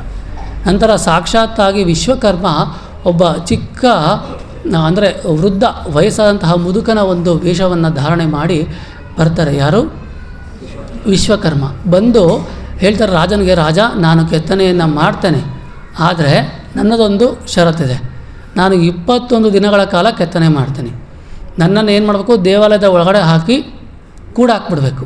ನಾನು ಕೆತ್ತನೆ, ನಾನು ಅನ್ನ ನೀರು ಏನೂ ತಗೊಳ್ಳೋದಿಲ್ಲ, 21 ದಿನಗಳ ಕೆತ್ತನೆಯನ್ನು ಮಾಡಿ ನಿನಗೆ ವಿಗ್ರಹವನ್ನು ಕೊಡ್ತೇನೆ ಅಂತ. ಈತ ಅವನಿಗೆ ಮನಸ್ಸಿಲ್ಲ, ಏನಾಗುತ್ತೋ ಈಗಾಗಲೇ ವಯಸ್ಸಾಗಿದ್ದೆ, ಇವನಿಗೆ ಎಲ್ಲಿ ಆಗುತ್ತೋ ಕೆತ್ತನೆ ಮಾಡೋದಕ್ಕೆ ಅಂತ ಹೇಳ್ತಾರೆ. ಆದರೂ ಅವನನ್ನು ಆ ಒಂದು ದೇವಾಲಯದ ಒಳಗಡೆ ಹಾಕಿ ಬಾಗಿಲಾಕ್ತಾರೆ. ಇವನಿಗೆ ಅವನು ಕೆತ್ತನೆ ಮಾಡ್ತಾವನೆ, ಚೆನ್ನಾಗಿದೆ ಅನ್ನೋದಕ್ಕೆ ಏನು ಗುರುತು? ಶ್ರೀ ಶ್ರೀ ರಾಧಾ ಮಾಧವ ಅಷ್ಟ ಸಖಿವೃಂದಕ್ಕೆ ಜೈ. ಏನು ಗುರುತು? ಆ ಸೌಂಡು, ಕೆತ್ತನೆ ಮಾಡೋ ಸೌಂಡ್ ಇರ್ತದೆ ಅದು. 15 ದಿನ ಆಗುತ್ತೆ ಕೆತ್ತನೆ ಮಾಡೋ ಶಬ್ದ ಬರೋದಿಲ್ಲ. ರಾಜನಿಗೆ ಮನಸ್ಸಲ್ಲಿ ತಳಮಳ, ಅಲ್ಲಿ ಕೆತ್ತನೆ ಆಗ್ತಾಯಿತೋ ಇಲ್ವೋ, ಒಳಗಡೆ ಏನಾದ್ರು ಅನಾಹುತ ಆಗಿಬಿಟ್ಟಿದೆಯೋ, ಅಥವಾ ಪಾಪ ಆತ ತುಂಬ ಆಯಾಸದಿಂದ ಬಳಲ್ತಾ ಇದ್ದಾನೋ, ಅವ್ನಿಗೇನಾದ್ರು ಸೇವೆ ಮಾಡಬೇಕಾ ಅಂತ ಒದ್ದಾಡ್ತಾರೆ. ರಾಣಿಗೂ ಸಹ ಮನಸ್ಸು ತಡೆಯೋದಿಲ್ಲ. ತುಂಬ ಆ ರಾಜನಿಗೆ ಹೇಳ್ತಾಳೆ, ನೀನು ಏನಾದ್ರು ಮಾಡಬೇಕೇನು, ಬಾಗಿಲನ್ನ ತೆಗೆಸಲೇಬೇಕು ಅಂತ. ಆ ಒತ್ತಾಯದಿಂದ ಬಾಗಿಲನ್ನು ಯಾವಾಗ ತೆಗೆಸ್ತಾರಲ್ಲ, ತೆಗೆಸಿದ ತಕ್ಷಣವೇ ಆ ಕೆತ್ತನೆ ಮಾಡ್ತಿದ್ನಲ್ಲ ವಿಶ್ವಕರ್ಮ ಅದೃಶ್ಯವಾಗಿಬಿಡ್ತಾನೆ, ಮಾಯವಾಗಿಬಿಡ್ತಾನೆ, ಅಲ್ಲಿ ಇರೋದಿಲ್ಲ. ಮೂರ್ತಿ ಕೆತ್ತನೆ ಆಗಿದೆಯಲ್ಲ ಅದು ಅಪೂರ್ಣವಾಗಿಬಿಡ್ತದೆ, ಕಂಪ್ಲೀಟಾಗಿ ಕೆತ್ತನೆ ಮಾಡಿರೋದಿಲ್ಲ. ಅಂದರೆ ಕೆತ್ತನೆ ಮಾಡಿರುವಂತಹ ಭಗವಂತನ ರೂಪ ಇದೆಯಲ್ಲ, ಅಲ್ಲಿ ಕೈ ಇರೋದಿಲ್ಲ, ತುಂಬ ಚಿಕ್ಕದಾಗಿ ದೇಹದ ಒಳಗಡೆ ಹೋಗ್ಬಿಟ್ಟಿರೋ ಥರ ಕೈ ಇರುತ್ತೆ. ಕಾಲಿರೋದಿಲ್ಲ, ತುಂಬ ಚಿಕ್ಕದಾಗಿ ದೇಹದ ಒಳಗಡೆ ಹೋಗ್ಬಿಟ್ಟಿರೋ ಥರ ಕಾಲಿರುತ್ತೆ. ಕಣ್ಣೆಲ್ಲ ತುಂಬ ದೊಡ್ಡದಾಗಿರುತ್ತೆ. ಇನ್ನು ಶೇಪ್ ಯಾವುದು ಫೈನಲ್ ಆಗಿರೋದಿಲ್ಲ. ಇದನ್ನು ನೋಡ್ತಾನೆ ಆತನಿಗೆ ಬಹಳ ನೋವಾಗ್ಬಿಡುತ್ತೆ. ಅಂದರೆ ಇಷ್ಟೆಲ್ಲ ಕಷ್ಟಪಟ್ಟು ವಿದ್ಯಾಪತಿಯನ್ನು ಅಲ್ಲೇ ಕಳಿಸ್ಕೊಟ್ಟು ಎಲ್ಲ ತಿಳ್ಕೊಂಡು ಬ್ರಹ್ಮನನ್ನು ಗೆಸ್ಟಾಗಿ ಕರ್ಕೊಂಡು ಬರೋಕ್ಕೆ ಹೋಗಿ ಇಷ್ಟೆಲ್ಲ ದೇವಾಲಯ ನಿರ್ಮಾಣ ಮಾಡಿ, ನಾವಾಗಿದ್ದರೆ ಬಿಡು ದೇವ್ರಿಗೆ ಯಾಕೆ ಇಷ್ಟ ಇಲ್ಲ ಅನಿಸುತ್ತೆ, ಬಿಟ್ಬಿಡೋಣ ಈ ಕೆಲಸ ಇಲ್ಲಿಗೆ ಅಂತ ಅಂದ್ಬಿಟ್ಟು ಏನು ಮಾಡ್ತಿದ್ವಿ, ಬಿಟ್ಬಿಡ್ತಾಯಿದ್ವಿ. ನಾವು ಕೆಲವು ಕೆಲಸಕ್ಕೆ ದೇವ್ರನ್ನ ತುಂಬ ಚೆನ್ನಾಗಿ ತಗೋತೀವಿ, ಯಾಕೋ ಈ ಕೆಲಸ ಮಾಡೋದು ದೇವ್ರಿಗೆ ಇಷ್ಟ ಇಲ್ಲ ಅನಿಸುತ್ತೆ, ಇದು ಅನುಕೂಲ ಆಗ್ತಿಲ್ಲ ಅಂತ ಬಿಟ್ಬಿಡ್ತೀವಿ. ಆದರೆ ಬಿಡಲಿಲ್ಲ, ತುಂಬ ರೋಧಿಸ್ದ, ಪ್ರತಿನಿತ್ಯ ಏನು ಮಾಡ್ದ, ಇದು ನನಗೆ ಪರಿಪೂರ್ಣ ಆಗೋವರೆಗೂ ನಾನು ಏನು ಮಾಡ್ತೀನಿ, ಏನಾರು ಆಗಲಿ ಆಗಬೇಕಿಲ್ಲ ಅಂದರೆ ನಾನು ಜೀವ ಸಹಿತ ಇರೋದಿಲ್ಲ ಅಂತ ಉಪವಾಸ ಮಾಡಿಬಿಡ್ತಾನೆ. ಏನು ಮಾಡ್ತಾನೆ? ಉಪವಾಸ. ಅನೇಕ ಸಂದರ್ಭ ನಾವು ಏಕಾದಶಿ ಉಪವಾಸ ಎಲ್ಲ ಮಾಡ್ತೀವಲ್ವಾ, ಅವಾಗವಾಗ ಉಪವಾಸ ಮಾಡಬೇಕು. ಉಪವಾಸ ಮಾಡಿದಾಗ ನಮಗೆ ಭಗವಂತನ ಸಾಕ್ಷಾತ್ಕಾರ ಸ್ವಲ್ಪ ಆಗಲಿಕ್ಕೆ ಪ್ರಾರಂಭ ಆಗುತ್ತೆ. ಅದಕ್ಕೇ ಈಗ ನಾವೇನಾದ್ರು ಶಸ್ತ್ರಚಿಕಿತ್ಸೆ ಮಾಡಬೇಕಾದ್ರೆ ಏನು ಹೇಳ್ತಾರೆ, ಒಂದು 6 ಅವರ್ ಏನೂ ತಿನ್ನಬಾರ್ದು, ರಾತ್ರಿ ತಿಂದರೆ ಇದೆ ಲಾಸ್ಟು, ಬೆಳಗ್ಗಿನ ಶಸ್ತ್ರಚಿಕಿತ್ಸೆ ಆಗೋವರೆಗೂ ಏನು ತಿನ್ನಬಾರ್ದು ಅಂತ. ಶಸ್ತ್ರಚಿಕಿತ್ಸೆಗೆ ಉಪವಾಸ ಅಷ್ಟೊಂದು ಅಗತ್ಯ ಇದ್ದರೆ ಶಾಸ್ತ್ರಚಿಕಿತ್ಸೆಗೆ ಉಪವಾಸ ಆಗುತ್ತೆ ಇಲ್ವಾ? ಶಾಸ್ತ್ರಚಿಕಿತ್ಸೆಗೂ ಉಪವಾಸ ಆಗುತ್ತೆ. ಇದು ಏನೂ ಗೊತ್ತಾಗಿಲ್ಲ ಅಂತ ಅಂದ್ರೂ ನಾವು ನೋಡಿದ್ದೀವಿ, ಏಕಾದಶಿ ಉಪವಾಸ ಮಾಡೋರು ಎಲ್ಲ ಏನು ಅಂದರೆ ಕೆಲವರು ತುಂಬ ಶಕ್ತಿಯುತವಾಗಿ ಮೆರಿತಾ ಇರ್ತಾರೆ, ಅವ್ರನ್ನ ಹಿಡಿಯೋಕ್ಕಾಗಲ್ಲ ತಡೆಯೋಕ್ಕಾಗಲ್ಲ ಹಾಗೆಲ್ಲ ಇರ್ತಾರೆ. ಉಪವಾಸಕ್ಕೆ ಆಗಿದ ತಕ್ಷಣ ಸಾಯಂಕಾಲ ಆಗೋದಕ್ಕೆ ಒಂದು ಕಡೆ ಕುಂತ್ಕೊಂಡು ಒದ್ದಾಡ್ತಿರ್ತಾರೆ. ಅವನ ಆರ್ಭಟ, ಓಡಾಟ, ಮೆರೆಯೋದು ಏನೂ ಇಲ್ಲ, ಊಟ ಕೊಟ್ಬಿಟ್ರೆ ಸಾಕು ನಾಳೆಗೆ ಅಂತ. ಅಟ್ಲೀಸ್ಟು ಇದು ಅಲ್ಲ, ಏನೇನೋ ಸಾಕ್ಷಾತ್ಕಾರವಾದ ಇದೊಂದು ಚಿಕ್ಕದು ಏನಂತಂದರೆ, ನನ್ನ ಹೋರಾಟ ದರ್ಪ ಎಲ್ಲ ಏನು ಅಂದರೆ, ಭಗವಂತ ಅನ್ನದಲ್ಲಿ ಜೀವವಾಗಿದ್ದಾನಲ್ಲ, ಆ ಅನ್ನ ದೇಹಕ್ಕೆ ಬಂದರೆ ಮಾತ್ರನೇ ನನ್ನ ಎಲ್ಲ ಆರ್ಭಟಗಳೆಲ್ಲ. 1-2 ಹೊತ್ತು ಅನ್ನ ಇಲ್ಲ ಅಂತಂದರೆ ಎಂಥ ಶಕ್ತಿಶಾಲಿ ಆದವನು ಸಹ ಏನಪ್ಪ ಮಾಡೋದು, ಅವ್ನು ದಿಕ್ಕೇ ತೋಚಿಲ್ಲ, ಕೈಕಾಲು ಆಡ್ತಿಲ್ಲ ನಂಗೆ ಆಗ್ಬಿಡ್ತಾನೆ. ಅಂದರೆ ನಮ್ಮ ಆರ್ಭಟ ಎಲ್ಲ ಎಲ್ಲಿವರೆಗೂ? ಭಗವಂತ ಅಲ್ಲ, ಆ ಅನ್ನ ದೇಹದಲ್ಲಿ ಭಗವಂತ, ಆ ಅನ್ನಮಯ ಜೀವ. ನಮ್ಮದು ಜೀವ ಯಾವುದು? ಹೊರಗಡೆಯಿಂದ ಅನ್ನ ಸಿಕ್ಕರೆ ಮಾತ್ರ ಒಳಗಡೆ ಜೀವ ನಿಂತ್ಕೊಳ್ಳುತ್ತೆ. ಹಿಂದಿನ ಕಾಲದಲ್ಲಿ ಅನೇಕ ರೀತಿಯ ಜೀವ ಇರ್ತಿತ್ತು. ಈಗ ಹಿರಣ್ಯಕಶಿಪು 10 ವರ್ಷ ತಪಸ್ಸು ಮಾಡಿಬಿಟ್ಟ, ಹೆಂಗೆ ಮಾಡಿಬಿಟ್ಟ, ನಾವು 2 ದಿವಸ ಊಟ ಇಲ್ಲ ಅಂದ್ರೆ ಇದಾಗ್ಬಿಡ್ತೀವಿ ಅಂತ. ಮೊದಲು ಜೀವ ಮೂಳೆಯಲ್ಲಿರ್ತಿತ್ತು, ಮನುಷ್ಯನ ಮೂಳೆಯಲ್ಲಿರ್ತಿತ್ತು, ಅವನ ಮೂಳೆ ಇರೋವರೆಗೂ ಸಹ ಜೀವ ಇರ್ತಿತ್ತು. ನಂತರ ಅದು ಮಾಂಸಗಳಿಗೆ, ನಂತರ ರಕ್ತಕ್ಕೆ ಬಂತು. ಈಗೇನಾಗಿದೆ, ಜೀವ ದೇಹದ ಒಳಗಡೆ ಇಲ್ಲ, ಹೊರಗಡೆ ಐತೆ. ಅಂದರೆ ಆ ಅನ್ನದಲ್ಲೇ ಐತೆ. ಆ ಅನ್ನ ತಗೊಳ್ತಾ ಇದ್ದರೆ ಜೀವ ಉಳ್ಕೊಳ್ಳುತ್ತೆ ಹೊತ್ತು, ಇಲ್ಲಾಂದರೆ ಉಳ್ಕೊಳ್ಳೋದಿಲ್ಲ. ಆದ್ದರಿಂದ ಆತ ಏನು ಮಾಡ್ತಾನೆ, ನಾವು ಅವಾಗವಾಗ ಉಪವಾಸ ಮಾಡಿದ್ರೆ ಅಟ್ಲೀಸ್ಟು ಭಗವಂತ ಎಲ್ಲ ನಾವು ಇಲ್ಲಿ ಪ್ರಭುಪಾದ ಅನೇಕ ಕಡೆ ಹೇಳ್ತಾರೆ, ನಾವೆಲ್ಲ ಮ್ಯಾನುಫ್ಯಾಕ್ಚರ್ ಮಾಡಿದ್ದೀವಿ, ಏನೋ ಸೃಷ್ಟಿ ಮಾಡಿದ್ದೀವಿ ಅಂತ ಎಲ್ಲ. ಆದರೆ ಫ್ಯಾಕ್ಟ್ರಿಯಲ್ಲಿ ಇದುವರೆಗೂ ಅನ್ನ, ಬೇಳೆ ಇವ್ಯಾವು ಮ್ಯಾನುಫ್ಯಾಕ್ಚರ್ ಮಾಡಲಿಲ್ಲ. ಅವೆಲ್ಲ ಯಾರು ಕೊಡಬೇಕು? ಭಗವಂತ ಕೊಟ್ಟರೆ ಉಂಟು, ಇಲ್ಲಾಂದರೆ ಇಲ್ಲ. ಭಗವಂತನ ಇರವು ಅರ್ಥ ಆಗಬೇಕು ಅಂತ ಅಂದರೆ, ಆ ಇರವಿನ ಅರಿವು ನಮಗಾಗಬೇಕು ಅಂತ ಅಂದರೆ ಇವೆಲ್ಲ ಆವಾಗವಾಗ ತಪಸ್ಯ ಬಹಳ ಮುಖ್ಯ. ಸೊ ಅವನೇನು ಮಾಡ್ತಾನೆ, ಆಮರಣ ಉಪವಾಸ ಕುಂತುಬಿಡ್ತಾನೆ. ಭಗವಂತ ನೀನು ಏನಾರು ನನಗೆ ದಾರಿ ಕೊಡಲೇಬೇಕು ಅಂತ. ನಾರದ ಮಹರ್ಷಿಗಳು ಬರ್ತಾರೆ, ಅವರು ಹೇಳ್ತಾರೆ, ಇದು ಭಗವಂತನ ರೂಪ ಏನಿದೆಯಲ್ಲ ಇದು ಅಪರಿಪೂರ್ಣ, ಅಪೂರ್ಣ ಅಲ್ಲ. ಇದು ಪೂರ್ಣವಾದಂತಹ ರೂಪ. ಈ ರೂಪ ಯಾವ ರೀತಿ ಆಯಿತು ಅಂತ ನಾನು ನಿನಗೆ ಹೇಳ್ತೀನಿ ಅಂತ ಹೇಳ್ತಾರೆ. ಆ ಜಗನ್ನಾಥನ ರೂಪ ಯಾಕೆ ಆ ರೀತಿ ಬಂತು ಅಂತ ಈಗ ಮೂಲ ಕಥೆಗೆ ನಾವು ಬರ್ತಾಯಿದ್ದೀವಿ. ಜಗನ್ನಾಥ ಯಾಕೆ ಕಣ್ಣುಗಳು ಏನಾಗಿದೆ, ನೀವು ಮತ್ತೆ ಕರ್ಟನ್ ಓಪನ್ ಮಾಡಿದ್ಮೇಲೆ ನೋಡಿ, ಕಣ್ಣು ತುಂಬ ದೊಡ್ಡದು, ಮುಖ ತುಂಬ ಒಂದು ರೀತಿಯಾಗಿ ವಿಚಿತ್ರವಾಗಿದೆ. ಆನಂತರ ಕೈಗಳು ತುಂಬ ಚಿಕ್ಕ, ಕಾಲು ತುಂಬ ಚಿಕ್ಕ. ಇದೆಲ್ಲ ಯಾಕೆ ಆಗಿದೆ ಅಂತ ಅಂದಾಗ ಹೇಳ್ತಾರೆ, ಇದು ವಾಸ್ತವವಾಗಿ ನಡೆದಂತಹ ಘಟನೆ. ಯಾವಾಗ ಕೃಷ್ಣ ಹುಟ್ಟಿದಲ್ಲಿ ಮಥುರೆಯಲ್ಲಿ, ಚಿಕ್ಕ ವಯಸ್ಸಲ್ಲಿದ್ದಾಗ ಎಲ್ಲಿದ್ದಿದ್ದು? ಎಲ್ಲಿ? ಮೊದಲು ನಂದಗೋಕುಲ, ನಂತರ ವೃಂದಾವನ, ಮತ್ತೆ ಎಲ್ಲೋದ? ಮಥುರೆಗೆ ಹೋದ ಕಂಸ ಸಂಹಾರಕ್ಕೆ. ತಿರ್ಗಿ ಅಲ್ಲಿಂದ ಎಲ್ಲಿಗೆ ಹೋದ? ದ್ವಾರಕೆಗೆ ಹೋದ. ಅಲ್ಲಿಂದ ವಾಪಸ್ಸು ಬರಲೇ ಇಲ್ಲ ವೃಂದಾವನಕ್ಕೆ. ಪ್ರಾರಂಭದಲ್ಲಿ ಕೃಷ್ಣ ಅಂದರೆ ದ್ವಾರಕೆಯಲ್ಲಿದ್ದಲ್ಲ, ಯಾವಾಗಲೂ ಅಷ್ಟೇ. ದ್ವಾರಕೆಯಲ್ಲಿ ಕೃಷ್ಣನಿಗೆ ಎಷ್ಟು ಜನ ರಾಣಿಯರು? 16,108 ಜನ. 16,108 ಜನ ರಾಣಿಯರು. ಅಷ್ಟೂ ಜನಕ್ಕೂ ಸಹ ಏನು 16,108 ಅರಮನೆ ಕಟ್ಕೊಟ್ಟಿದ್ದಾನೆ ಕೃಷ್ಣ. 16,108 ಅರಮನೆ. ಆಮೇಲೆ ಅಷ್ಟೂ ಜನಕ್ಕೂ ಎಷ್ಟು ಮಕ್ಕಳು? 10 ಜನ ಗಂಡು ಮಕ್ಕಳು, 1 ಹೆಣ್ಣು ಮಗು. ಇದರ ಲೆಕ್ಕ 10 ಗಂಡು, 11ನೇ ಹೆಣ್ಣು ಮಗು. ಯಾರಾದರೂ ಕೃಷ್ಣ ಹಾಗೆ ಗೋಪಿ ಜನ ಜಾರ, ನವನೀತ ಚೋರ, ಕೃಷ್ಣ ಸಾಮಾನ್ಯ ನಮ್ಮ ಥರ ಮನುಷ್ಯ ಅಂತ ಅಂತೀವಲ್ಲ, 16,108 ಜನ ಹೆಂಡತಿಯರನ್ನು ನಿಭಾಯಿಸಿ, ಹೆಂಡತಿ ಪ್ರಾಣ, ಪ್ರಭು ಹೇಳ್ತಾರೆ ಹೆಂಡತಿ ಪ್ರಾಣ ಹಿಂಡತಿ ಅಂತ. 16,108 ಜನ ಹೆಂಡತಿಯರನ್ನು ನಿಭಾಯಿಸಿ 16,108 ಅರಮನೆ ಕಟ್ಟಿಕೊಟ್ಟು, ಬಾಡಿಗೆ ಮನೇಲಿ ನಮ್ಮ ಕೈಲಿ ಇರ್ಸೋಕ್ಕಾಗಲ್ಲ ತುಂಬ ದಿವಸ, ಅರಮನೆಯನ್ನು ಕಟ್ಟಿಕೊಟ್ಟು ಅಷ್ಟೂ ಜನರ ಅರಮನೆಯಲ್ಲಿ ಏಕಕಾಲಕ್ಕೆ ಎಲ್ಲ ಕಡೆ ಇರ್ತಿದ್ದಂತೆ ಕೃಷ್ಣ. ಇದ್ದು ಅವರೆಲ್ಲರಿಗೆ 10 ಗಂಡು ಮಕ್ಕಳು ಮತ್ತು 1 ಹೆಣ್ಣು ಮಗುವನ್ನು ನೀಡಿದ್ದಾನೆ ಅಂತಂದರೆ ಹಂಗಾರು ಅವನು ಸಾಮಾನ್ಯ ಅಲ್ಲ ಅಂತಾರೋ ಅರ್ಥ. ಓಲಿ ಈಸ್ ನಾಟ್ ಕಾಮನ್ ಅಂತ ಅರ್ಥ ಆಗುತ್ತೆ ಅಲ್ವಾ. ಆ ರೀತಿಯಾಗಿ ಅಲ್ಲಿರ್ತಿದ್ದಾರೆ. ಇಷ್ಟು ವೈಭವ, ಅಷ್ಟು ಜನ ಹೆಂಡತಿಯರಿಂದ ಸೇವೆ ತಗೊಳ್ತಾ ಇರ್ತಾನೆ, ಅಷ್ಟ ಮಹಿಷರಿಂದ ಸೇವೆ ತಗೊಳ್ತಾ ಇರ್ತಾನೆ. ಎಷ್ಟೇ ಮಾಡಿದ್ರು ಕೃಷ್ಣನಿಗೆ ರಾತ್ರಿ ಏನಿಲ್ಲ, ಮಲಗಿದಾಗ ಏನು ಮಾತಾಜಿ, ನಿದ್ದೆ ಇಲ್ಲ, ನೆಮ್ಮದಿ ಇಲ್ಲ. ರಾತ್ರಿ ಮಲಗಿದಾಗೆಲ್ಲ ಏನು ಹೇಳ್ತಾನೆ? ಹಾ ಗೋಪಿ, ಹಾ ಗೋಪಾಲಕರೇ, ವೃಂದಾವನ, ನನಗೆ ನಿದ್ದೆ ಬರ್ತಿದೆ ಅಂತ ಒದ್ದಾಡ್ತಾ ಇರ್ತಾನೆ. ಪ್ರತಿದಿನ ರಾತ್ರಿ ಏನು ಮಾಡ್ತಾನೆ? ಲಿಟ್ರಲಿ ಸುಮ್ಮನೆ ಅಲ್ಲ, ಒದ್ದಾಡ್ತಾ ಇರ್ತಾನೆ. ಆತನಿಗೆ ಯಾವಾಗಲೂ ಒಂದೇ ನೆನಪು, ಏನು? ವೃಂದಾವನ, ಗೋವರ್ಧನ, ಯಶೋದಮಯ್ಯ, ನಂದ ಮಹಾರಾಜ, ಗೋಪಾಲಕರು, ಗೋಪಿಯರು, ಹಸುಗಳು, ಕರುಗಳು, ಅವರ ಸೇವೆ, ಯಮುನಾ ನದಿ, ಅವರ ಒಡನಾಟ, ಅವರ ಸೇವೆ, ಅವರೊಂದಿಗೆ ಈತನ ಪ್ರೀತಿಯ ಪ್ರತಿಸ್ಪಂದನೆ, ಇದು ಒಂದು ಅಪಾರ, ಅದೊಂಥರ ಪರಮಾವಧಿ ಅಂತಾರಲ್ಲ ಅದು. ನಾವು ನವವಿಧ ಭಕ್ತಿ ಸೇವೆ ಅಂತ ಹೇಳ್ತೀವಿ. ಯಾವುದ್ಯಾವ್ದು ನವವಿಧ ಭಕ್ತಿ ಸೇವೆ? ಶ್ರವಣ, ಕೀರ್ತನ, ಸ್ಮರಣ, ವಂದನ, ಅರ್ಚನ, ಸಖ್ಯ,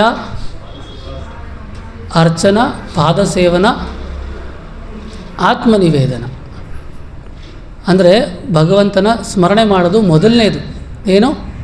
ಭಗವಂತನ ನಾವು ಭಕ್ತಿ ಮಾಡ್ತಿದ್ದೀವಿ ಅಂದರೆ ಏನು ಅಂತ, ನಮಗೇನು ಕಾಯಿ ಹೊಡಿಬೇಕು, ಗಂಧದ ಕಡೆ ತಿರುಗಿಸ್ಬಿಟ್ರೆ ನಾವು ಭಕ್ತಿ ಮಾಡ್ತಾಯಿದ್ದೀವಿ ಅಂತ ಅಂದ್ಕೊಂಡಿದ್ದೀವಿ. ಭಗವಂತನ ಭಕ್ತಿ ಮಾಡೋರಲ್ಲಿ ಮೊದಲನೇ ಹಂತ ಏನು? ಶ್ರವಣ. ಮೊದಲು ಭಗವಂತನ ವಿಷಯ ಕೇಳಿಸ್ಕೊಳ್ಬೇಕು. ನಾವು ಯಾವಾಗಲೂ ಅಂದರೆ ಭಗವಂತನ ವಿಷಯ ಯಾವಾಗ ನಾವು ಕೇಳಿಸ್ಕೊಳ್ತೀವಿ, ನಾವು ಈ ವಿಷಯವನ್ನು ಮರ್ತು ಬಿಟ್ಟಿದ್ದೀವಿ. ಹಿಂದಿನ ಕಾಲದಲ್ಲಿ ನೋಡಿ, ದೇವಸ್ಥಾನಕ್ಕೆ ಹೋದರೆ ಒಂದು ಸ್ವಲ್ಪ ಹೊತ್ತು ಕೂತ್ಕೊಳ್ಬೇಕು ಅಂತ, ಇವಾಗೂ ಕೂತ್ಕೊಂಡು ಎದ್ದೇ ಬರ್ತೀವಿ ತಾನೆ. ಯಾಕೆ ಕೂತ್ಕೊಂಡು ಎದ್ದೇಳೋದು? ಹಾಂ, ಸ್ವಲ್ಪ ನೆಮ್ಮದಿ ಸಿಗಲಿ ಅಂತ. ಒಂದು ಸ್ವಲ್ಪ ಇವಾಗಾದ್ರು ಕುಂತ್ಕೊಂಡು ಎದ್ದೇಳಬೇಕು ಅಂತ ಅಂತೀವಲ್ಲ, ಯಾಕೆ? ಕಾಯಿ ಹೊಡಿಬೇಕಲ್ಲ, ಕಾಯಿ ತೊಗೊಂಡಿರ್ತೀವಲ್ಲ, ಅದೆಲ್ಲ ಹೊಡೆದು ಎಲ್ಲ ಕಾಯಿ ತಿಂದು ಅಲ್ಲಿ ದೇವಸ್ಥಾನ ಗಲೀಜು ಮಾಡಿ ಬರೋದಕ್ಕಲ್ಲ. ಇನ್ನು ಮೊದಲಿಂದ ರೂಢಿ ಅಂದರೆ ಎಲ್ಲೇ ದೇವಸ್ಥಾನಕ್ಕೆ ಹೋದರೂ ಭಗವಂತನ ಬಗ್ಗೆ ಕೇಳಿಸ್ಕೊಳ್ಳೋರಂತೆ. ಫಸ್ಟು ಏನಾದರೂ ಸ್ವಲ್ಪ ಭಗವಂತನ ಬಗ್ಗೆ ಏನು ಮಾಡಬೇಕು? ಹೋಗಿದ್ದ ಕಡೆ ಕೇಳಿಸ್ಕೊಳ್ಬೇಕು, ಭಗವಂತನ ವಿಷಯಗಳನ್ನು ಕೇಳಿಸ್ಕೊಳ್ಬೇಕು. ಭಗವಂತ ಏನು ಹೇಳ್ತಾರೆ? ಅಲ್ಲ, ಗೋಪಾಲದಾಸರು, ಇದ್ದಲ್ಲಿಯೇ ಎನ್ನ ಉದ್ಧರಿಪ ಶಕ್ತಿ ಅಸಾಧ್ಯ ನಿನಗೆಂದು ನಾ ಬಂದವನಲ್ಲ. ನದ್ಯಾದಿ ಕ್ಷೇತ್ರಗಳಲ್ಲಿ ನಿಜ ಜ್ಞಾನ ವೃದ್ಧ ಜನರ ಹುಡುಕಿ ನಿನ್ನನು ನಾನು ತಿಳಿಯಲು ಬಂದೆ. ದಯವಿರಲಿ ದಯವಿರಲಿ ದಯವಿರಲಿ ದಾಮೋದರ. ಇದ್ದಲ್ಲಿಯೇ ಎನ್ನ ಉದ್ಧರಿಪ ಶಕ್ತಿ ಅಸಾಧ್ಯ ನಿನಗೆಂದು ನಾ ಬಂದವನಲ್ಲ. ಅವ್ರು ಹೇಳ್ತಾರೆ ಗೋಪಾಲದಾಸರು, ಅವ್ರು ಇದ್ದಿದ್ದಲ್ಲಿ ರಾಯಚೂರಲ್ಲಿ.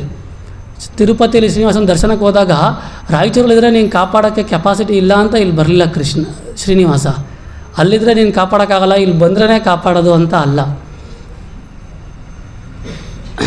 ಅಲ್ಲಿ ನದ್ಯಾದಿ ಇಂತಹ ಕ್ಷೇತ್ರಗಳಲ್ಲಿ ಬಂದು ಜ್ಞಾನಿಗಳ ಹತ್ತಿರ ನಿನ್ನ ಬಗ್ಗೆ ಕೇಳಿಸ್ಕೊಳ್ಳೋಕೆ ಬಂದೆ. ಅವರೆಲ್ಲ ಯಾವ ರೀತಿ ಭಕ್ತಿ ಮಾಡ್ತಾರೆ ಅಂತ ತಿಳ್ಕೊಳ್ಳೋದಕ್ಕೆ ಬಂದೆ. ನಿನ್ನ ವಿಷಯಗಳನ್ನು ಸಾಕ್ಷಾತ್ಕಾರ ಮಾಡ್ಕೊಳ್ಳೋಕ್ಕೆ ಬಂದೆ ಅಂತಾರೆ. ಭಗವಂತನ ಸ್ಥಾನಕ್ಕೆ ಹೋದಾಗ ಏನು ಮಾಡಬೇಕು? ಮೊದಲು ನಾವೇನು ಮಾಡಬೇಕು? ಕೇಳಿಸ್ಕೊಳ್ಬೇಕು, ಶ್ರವಣ ಮಾಡಬೇಕು. ಅದಕ್ಕೇ ತಿರುಪತಿಯಲ್ಲಿ ಹೋದಾಗೆಲ್ಲ ಅಂದರೆ ಭಗವಂತ ಎಲ್ಲರ ಹೃದಯದಲ್ಲಿ ಇರ್ತಾರಲ್ಲ. ನಮಗೆ ಶುದ್ಧವಾದ ಭಾವ ಇಲ್ಲದೆ ಹೋದಾಗ ಏನಾಗುತ್ತೆ ಅಂದರೆ ನಾವು ಅಂದ್ಕೊಳ್ತೀವಿ ಅಂದರೆ ಒಬ್ಬರು ಆಚಾರ್ಯರು ಅನುಸಂಧಾನ ಮಾಡಿ ಹೇಳ್ತಾಯಿದ್ರು, ತಿರುಪತಿಗೆ ಹೋದಾಗ ಏನು ಒಂದು 4 ಜನ ನಿಂತ್ಕೊಂಡು ಎಳ್ದು ಬಿಸಾಕ್ತಾ ಇರ್ತಾರೆ, ಏನಪ್ಪ ಇದು ಅಂತ ಕೆಲವೊಂದು ಸರಿ ಅನಿಸುತ್ತೆ. ಆದರೆ ಭಗವಂತ ಸಾಕ್ಷಾತ್ತಾಗಿ ಅಲ್ಲಿ ನೆಲೆಸಿದ್ದಾನೆ. ನಮ್ಮ ಮುಖ ನೋಡೋಕ್ಕೆ ಭಗವಂತನಿಗೆ ಆಗಲ್ಲ. ಮತ್ತು ನಮ್ಮ ಮನಸ್ಸಲ್ಲೆಲ್ಲ ಐತಲ್ವಾ, ಇದನ್ನು ಮಾಡು ಅದನ್ನು ಮಾಡು ಕೃಷ್ಣ ಹಿಂಗೆ ಮಾಡು ಇನ್ನೇನು ಅಂದರೆ ಎಂಟ್ರೆನ್ಸ್ಗೆ ಹೋಗಿದ ತಕ್ಷಣ ಕೈ 2 ಎತ್ಬಿಟ್ಟು ಅಲ್ಲಿ ಹೋಗೋ ಹೊತ್ತಿಗೆ ನಮ್ಮ ಪ್ರೇಯರೆಲ್ಲ ಏನು ಮಾಡಬೇಕು? ನಮ್ಮ ಲಿಸ್ಟೆಲ್ಲ ಆರ್ಡ್ರ್ ಮಾಡಿಬಿಡ್ಬೇಕು. ಎಲ್ಲ ಕೃಷ್ಣನಿಗೆಲ್ಲ ಹೇಳ್ಬಿಡ್ಬೇಕು. ದರ್ಶನ ಆಗೋ ಹೊತ್ತಿಗೆ ಎಲ್ಲ ಆರ್ಡ್ರ್ ಮಾಡಿಬಿಡ್ಬೇಕು. ಆಮೇಲೆ ನನಗಿವೆಲ್ಲ ಮಾಡಿಲ್ಲ ಅಂದ್ರೂ ಪರವಾಗಿಲ್ಲ, ಅವ್ರಿಗೆ ಮಾತ್ರ ಇದನ್ನು ಮಾಡಬೇಡಕ್ರಿ ಶ್ರೀನಿವಾಸ. ಅದೊಂದು ಬೇರೆ, ನನಗಾಗಿಲ್ಲ ಅಂದರೂ ಪರವಾಗಿಲ್ಲ, ಅವ್ರಿಗೆ ಮಾಡಬೇಡ, ಅವ್ರು ಉದ್ಧಾರ ಆಗಬಾರ್ದು. ಇವೆಲ್ಲ ನೋಡಿದಾಗ ಶ್ರೀನಿವಾಸ ಹೇಳ್ತಾ ಮತ್ತು ಎಳೆದು ಬಿಸಾಕ, ಅವ್ನು ಫಸ್ಟ್ ಎಳೆದು ಬಿಸಾಕ. ಅವ್ರದಲ್ಲಿ ಇರ್ತಾನಲ್ಲ, ಇವ್ರು ನೋಡೋಕ್ಕಾಗಲ್ಲ ಇವ್ರನ್ನ. ಮತ್ತು ಅದೇನು ಕೇಳ್ತಾನೆ ಬೇಕಾದ್ರೆ ಕೊಟ್ಟಾರೂ ಕೊಟ್ಬಿಡುವ, ಫಸ್ಟು ಬಿಸಾಕಿ ಎಳೆದು ಬಿಸಾಕ ಅವ್ನು ನೋಡೋಕ್ಕಾಗಲ್ಲ ಅಂತ. ನಮ್ಮನ್ನು ಯಾಕೆ ಎಳೆದು ಬಿಸಾಕ್ತಾರೆ ಅಂದರೆ ರಶ್ಗೆ ಅದಕ್ಕೆ ಅಲ್ಲ, ನಮ್ಮನ್ನು ಭಗವಂತ ನೋಡೋಕ್ಕಾಗಲ್ಲ. ನಮ್ಮ ಕಲ್ಮಶಗಳನ್ನ ಭಗವಂತನ ಕೈಲಿ ನೋಡೋಕ್ಕಾಗಲ್ಲ. ನಮ್ಮ ಪ್ರೇಯರ್ಸ್ನ ಹೋಗ್ಲಿ ಕೊಟ್ಬಿಡ್ತಾರೆ, ಹಾಳಾಗಿ ಹೋಗ್ಬಿಡು ಫಸ್ಟ್ ಅಂತ ತಳ್ಳಿಬಿಡ್ತಾರೆ ಹೊರತು ಅದಕ್ಕೋಸ್ಕರ ಭಗವಂತ ಇದೆಲ್ಲ ನಮ್ಮ ಅಷ್ಟು ನಮ್ಮಲ್ಲಿ ಕಲ್ಮಶ ಇದೆ. ಇದೆಲ್ಲ ಯಾಕೆ ಹೇಳಿದೆ ಅಂದರೆ ಶ್ರವಣ ಬಹಳ ಮುಖ್ಯ. ದೇವಸ್ಥಾನಕ್ಕೆ ಹೋದರೆ ಭಗವಂತನ ವಿಷಯ ಶ್ರವಣ ಮಾಡಬೇಕು. ನಂತರ ಕೀರ್ತನ, ಸ್ಮರಣ, ವಂದನ ಅಂದರೆ ಮತ್ತು ಭಗವಂತನಿಗೆ ಅರ್ಚನೆ ಮಾಡಬೇಕು, ಪಾದ ಸೇವೆ ಮಾಡಬೇಕು. ಇವೆಲ್ಲ ಮಾಡ್ತಾ ಲಾಸ್ಟ್ ಮೋಡ್ ಆಫ್ ಭಕ್ತಿ ಯಾವುದು? ಕೊನೆಗೆ ಆತ್ಮನಿವೇದನ, ತನ್ನನ್ನು ತಾನು ಭಗವಂತನಿಗೆ ಅರ್ಪಣೆ ಮಾಡ್ಕೊಂಡು ಬಿಡಬೇಕು. ಅದನ್ನು ಮಾಡಿದವರು ಯಾರು? ಬಲಿ ಮಹಾರಾಜ್ ಒಬ್ಬರು. ಅದಕ್ಕಿಂತ ಹೆಚ್ಚಿನದಾಗಿ ಮಾಡಿದ್ದು ವೃಂದಾವನದಲ್ಲಿರುವಂತಹ ಗೋಪಿಯರು, ಗೋಪಾಲಕರು, ಗೋಪಿಯರು. ಅವ್ರಿಗೆ ಏನು ಅಂದರೆ ಅವ್ರಿಗೆ ಜೀವನ ಎಲ್ಲ ಕೃಷ್ಣ ಅಷ್ಟೇ. ಟಾಪ್ ಮೋಸ್ಟ್ ಲೆವೆಲ್ ಆಫ್ ಭಕ್ತಿ ಮಾಡಿದಂಥವರು ವೃಂದಾವನದ ಗೋಪಾಲಕರು ಮತ್ತು ಗೋಪಿಯರು. ಇನ್ಯಾರ್ದು ಹೆಚ್ಚು ಉದಾಹರಣೆ ಇಲ್ಲ. ಅಂದರೆ ಈಗ ಶ್ರವಣ ಮಾಡೋಕ್ಕೆ ಇಂತಿಂಥವ್ರು ಮಾಡಿದ್ದಾರೆ, ಸ್ಮರಣ ಮಾಡೋದಕ್ಕೆ ಇಂಥ ಭಕ್ತರು ಮಾಡಿದ್ದಾರೆ, ಎಲ್ಲದಕ್ಕೂ ನಮ್ಗೆ ಎಕ್ಸಾಂಪಲ್ಸ್ ಗೊತ್ತು. ಇವತ್ತು ಸಮಯ ಇಲ್ಲ ಹೇಳೋಕ್ಕಾಗಲ್ಲ. ಟಾಪ್ ಮೋಸ್ಟ್ ಭಕ್ತಿ ಮಾಡಿದವ್ರು ಯಾರು ಅಂದರೆ ಗೋಪಿಯರು. ಅವರ ಭಕ್ತಿ ಇದೆಯಲ್ಲ ಅದಕ್ಕೆ ಸರಿಸಾಟಿ ಯಾವುದೂ ಇಲ್ಲ. ಅದಕ್ಕೆ ಎಷ್ಟು ಉದಾಹರಣೆಗಳೆಲ್ಲರೂ ಎಷ್ಟೊತ್ತು ಮಾತಾಡಿದ್ರು ಅದು ನಿಲ್ಲೋದಿಲ್ಲ. ಗೊತ್ತಲ್ವ, ಯಾವಾಗ ಕೃಷ್ಣನಿಗೆ ಆ ಗೋಪಿಯರ ಭಕ್ತಿ ಎಂಥದ್ದು ಅಂತ ತಿಳ್ಕೊಳ್ಬೇಕು ಅಂತ ಅಂದಾಗ, ಕೃಷ್ಣ ವಿಪರೀತವಾಗಿ ತಲೆನೋವಲ್ಲಿ ಬಳಲ್ತಾ ಇದ್ದಾಗ ನನಗೆ ಯಾರ್ದಾರು ಪಾದ ಧೂಳಿ ಬೇಕು ಅಂತ ಅಂದಾಗ ಎಲ್ಲ ದೇವತೆಗಳ ಹತ್ರ ಕೇಳ್ತಾರೆ, ಎಲ್ಲರ ಹತ್ರ ಹೋಗಿ ನಾರದ ಮಹರ್ಷಿ ಕೇಳ್ತಾರೆ, ಅಯ್ಯೋ ಅಖಿಲಾಂಡ ಕೋಟಿ ಬ್ರಹ್ಮಾಂಡ ನಾಯಕ ನನ್ನ ಪಾದ ಧೂಳಿ ತಾಕ್ಬಿಟ್ರೆ ನಾನು ರೌರವಾದಿ ನರಕಾದಿಗಳಿಗೆ ಹೋಗ್ಬಿಡ್ತೀನಿ, ನಾನು ಕೊಡಲ್ಲ ಅಂತಾರೆ. ಆದರೆ ಗೋಪಿಯರು ತಗೊಳ್ಳಿ ಸಾಕ ಅಂತ ಓಡಾಡಿ ಎಲ್ಲ ಕೊಟ್ಟು ಕಳಿಸ್ತಾರೆ. ಯಾಕಮ್ಮ ನೀವು ನರಕಕ್ಕೆ ಹೋಗಲ್ವಾ ಅಂದರೆ ನಾನು ನರಕಾದಿ ಲೋಕಗಳಿಗೆ ಹೋದರೂ ಪರವಾಗಿಲ್ಲ, ಕೃಷ್ಣನಿಗೆ ಅರೆ ಕ್ಷಣ ತಲೆನೋವು ಇರಬಾರ್ದು. ಅವನ ತಲೆನೋವು ಏನಾಗಬೇಕು? ವಾಸಿ ಆಗಬೇಕು. ಎಲ್ಲಾದರೂ ಹೋಗಲಿ, ಏನಾದರೂ ಆಗಲಿ, ಏನಾಗಬೇಕು? ಕೃಷ್ಣ ಚೆನ್ನಾಗಿರ್ಬೇಕು ಅಷ್ಟೆ. ಅವ್ರಿಗೆ ಒಂದೇ ಯೋಚನೆ ಯಾವಾಗಲೂ ಏನು? ಕೃಷ್ಣನ ನೋಡಬೇಕು, ಕೃಷ್ಣನ ಜೊತೆ ಇರಬೇಕು, ಕೃಷ್ಣನ ಜೊತೆ ಆಡಬೇಕು, ಕೃಷ್ಣನ ಜೊತೆ ತಿನ್ನಬೇಕು. ಇದು ಒಂಥರ ಅತಿಮಾನುಷ ಕೃತ್ಯಗಳು. ನಾವು ಸಹಜವಾಗಿ ಇವೆಲ್ಲ ಕೇಳೋಕ್ಕಾಗೋದಿಲ್ಲ. ನಾವು ಇದನ್ನು ಯಾವತ್ತೂ ಹೆಚ್ಚಿನದಾಗಿ ಹೇಳೋದು ಇಲ್ಲ ಪ್ರವಚನಗಳಲ್ಲಿ. ಆದರೆ ಜಗನ್ನಾಥನ ಲೀಲೆ ಹೇಳಬೇಕಾದ್ರೆ ಇದನ್ನು ಹೇಳಲೇಬೇಕಾಗತ್ತೆ. ಅದಕ್ಕೆ ಹೇಳ್ತಾ ಇದ್ದೀವಿ ಅಷ್ಟೇ. ಅವ್ರಿಗೆ ಯಾವಾಗಲೂ ಎಷ್ಟೊಂದು ಸರಿ ಕೃಷ್ಣನೂ ಮಾಡಿದ್ದಾನೆ, ಇವರು ಮಾಡಿದ್ದಾರೆ. ಹಾಲು ಕರಿಬೇಕಾದ್ರೆ ಕೃಷ್ಣ ಆ ರಸ್ತೆಯಲ್ಲಿ ಹೋಗ್ಬಿಟ್ರೆ ಅವರು ಹಾಲು ಕರಿಯೋ ಥರ ಮಾಡ್ತಾ ಇರ್ತಾರೆ. ಆದರೆ ಹಸು ಕರಿತಿರಲ್ಲ, ಎತ್ತಿಗೋಗಿ ಕರಿಯೋಕ್ಕೆ ಟ್ರೈ ಮಾಡ್ತಾ ಇರ್ತಾರೆ. ಅವ್ರಿಗೆ ಹಾಲು ಕರಿಯೋದು ಹೆಂಗೆ, ಯಾರ ಹತ್ರ ಕರಿಬೇಕು, ಏನೂ ಅವ್ರಿಗೆ ಗೊತ್ತಾಗದೇ ಇಲ್ಲ, ಅಷ್ಟು ಅವ್ರಿಗೆ ಒದ್ದಾಟ. ಮತ್ತು ವೃಂದಾವನದಲ್ಲಿರೋ ಹಸುಗಳು ಮಾತ್ರ ಒಂದು ವೆರೈಟಿ ಸ್ಪೆಷಾಲಿಟಿ ಏನಂತಂದರೆ, ನಾವು ಸಾಮಾನ್ಯವಾಗಿ ನೋಡ್ತೀವಿ ಹಸುಗಳು ಯಾವಾಗಲೂ ಮೆಲುಕು ಹಾಕ್ತಾನೆ ಇರ್ತವೆ, ನೋಡಿದ್ದೀರಾ ಮಲಗಿದಾಗ. ಆದರೆ ವೃಂದಾವನದಲ್ಲಿ ಯಾವಾಗ ಕೃಷ್ಣ ಪಾಸ್ ಆಗ್ತಾನೆ ಆ ಕ್ಷಣ ಹಸುಗಳು ಮೆಲುಕು ಹಾಕೋದನ್ನು ಮರ್ತು ಬಿಡ್ತಾವಂತೆ. ಮನುಷ್ಯರಲ್ಲ, ಪ್ರಾಣಿಗಳು ಎಲ್ಲರಿಗೂ ಏನು ಅವ್ರಿಗೆ ಕೃಷ್ಣಮಯ ಕೃಷ್ಣಮಯಿ, ಅವರೆಲ್ಲರೂ ಸದಾ ಕೃಷ್ಣನ ತನ್ನ ದೇಹದಲ್ಲಿ, ಹೃದಯದಲ್ಲಿ, ಮನಸ್ಸಲ್ಲಿ, ಪ್ರಜ್ಞೆಯಲ್ಲಿ ತುಂಬಿಕೊಂಡು ಬಿಟ್ಟಿರ್ತಾರೆ. ನಾವು ಯಾವ ಥರ ದುಡ್ಡು ಅಂತ ತುಂಬ್ಕೊಂಡಿದ್ದೀವ, ದೇಹ, ಮನಸ್ಸು, ಹೃದಯ ಎಲ್ಲ ಕಡೆ ನಮಗೇನು ದುಡ್ಡು. ಪ್ರಹ್ಲಾದ್ ಮಹಾರಾಜ್ ಹೇಳ್ತಾರೆ, ಕಲಿಯುಗದಲ್ಲಿ ಜೇನಿಗಿಂತ ಅತ್ಯಂತ ಸಿಹಿಯಾದದ್ದು ಯಾವುದು ಅಂದರೆ ಹಣ ಜನಕ್ಕೆ ಅಂತ. ಜೇನಿಗಿಂತ ತುಂಬ ಸಿಹಿ ದುಡ್ಡು. ಹೆಂಗಾರು ಮಾಡಬೇಕು, ದುಡ್ಡು ಬೇಕು ನನಗೆ. ಅದು ಧರ್ಮವಾಗಲಿ ಅಧರ್ಮವಾಗಲಿ ಆ ಥರ ನಾವು ತಗೊಂಡಿದ್ದೀವಲ್ಲ, ಆ ಥರ ಭಗವಂತ ವೃಂದಾವನದಲ್ಲಿ ಅವ್ರಿಗೆ ಯಾವಾಗಲೂ ಏನು ಯೋಚನೆ, ಕೃಷ್ಣ. ಅದು ಟಾಪ್ ಮೋಸ್ಟ್ ಅಂತ ಯಾಕೆ ಹೇಳ್ತೀವಿ ಅಂತ ಅಂದರೆ, ಸಾಮಾನ್ಯವಾಗಿ ನಾವು ಭಕ್ತಿ ಮಾಡಬೇಕು ಅಂದರೆ ನಮ್ಮ ಜೀವನ ನಮಗೆ ಹೈಯೆಸ್ಟ್ ಏನು ಅಂದರೆ ನಮ್ಮ ಪ್ರಾಣ. ಆದರೆ ನಿಮಗೂ ಇನ್ನೂ ಗೊತ್ತು, ಪ್ರಾಣಕ್ಕಿಂತ ದೊಡ್ಡದು ಯಾವುದು? ಮಾನ. ಈ ದೇಹದಲ್ಲಿ ಮಾನ ಹೋದ್ಮೇಲೆ ಬದುಕಿರೋಕ್ಕೆ ಆಗೋದಿಲ್ಲ, ತೀರಾ ಅವಮಾನ ಆಗೋದ್ಮೇಲೆ ಬದುಕಿರೋಕ್ಕೆ ಆಗೋದಿಲ್ಲ. ಪ್ರಾಣಕ್ಕಿಂತ ದೊಡ್ಡದು ಯಾವುದು? ಮಾನ. ನಾವು ಕೆಲವೊಂದು ಸರಿ ದೇವ್ರಿಗೋಸ್ಕರ ಪ್ರಾಣ ಬಿಟ್ಟವ್ರನ್ನ ನೋಡಿದ್ದೀವಿ, ಮಾನ ಬಿಡೋದಕ್ಕೆ ತುಂಬ ಕಷ್ಟ. ಆದರೆ ಕನಕದಾಸರು ಹೇಳ್ತಾರೆ, ಏನು ಮಾಡಿದ್ರು ಗೋಪಿಯರು? ಪ್ರಾಣವನ್ನು ಪರರು ಬೇಡಿದರೆತ್ತಿ ಕೊಡಬಹುದು, ಮಾನದಲ್ಲಿ ಮನವ ತಗ್ಗಿಸಲು ಬಹುದು. ಪ್ರಾಣನಾಯಕನಾದ ಆದಿಕೇಶವರಾಯ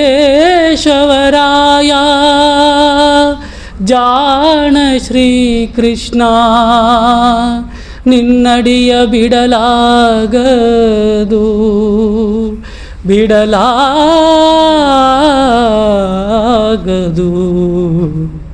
ತೊರೆದು ಜೀವಿಸಬಹುದೇ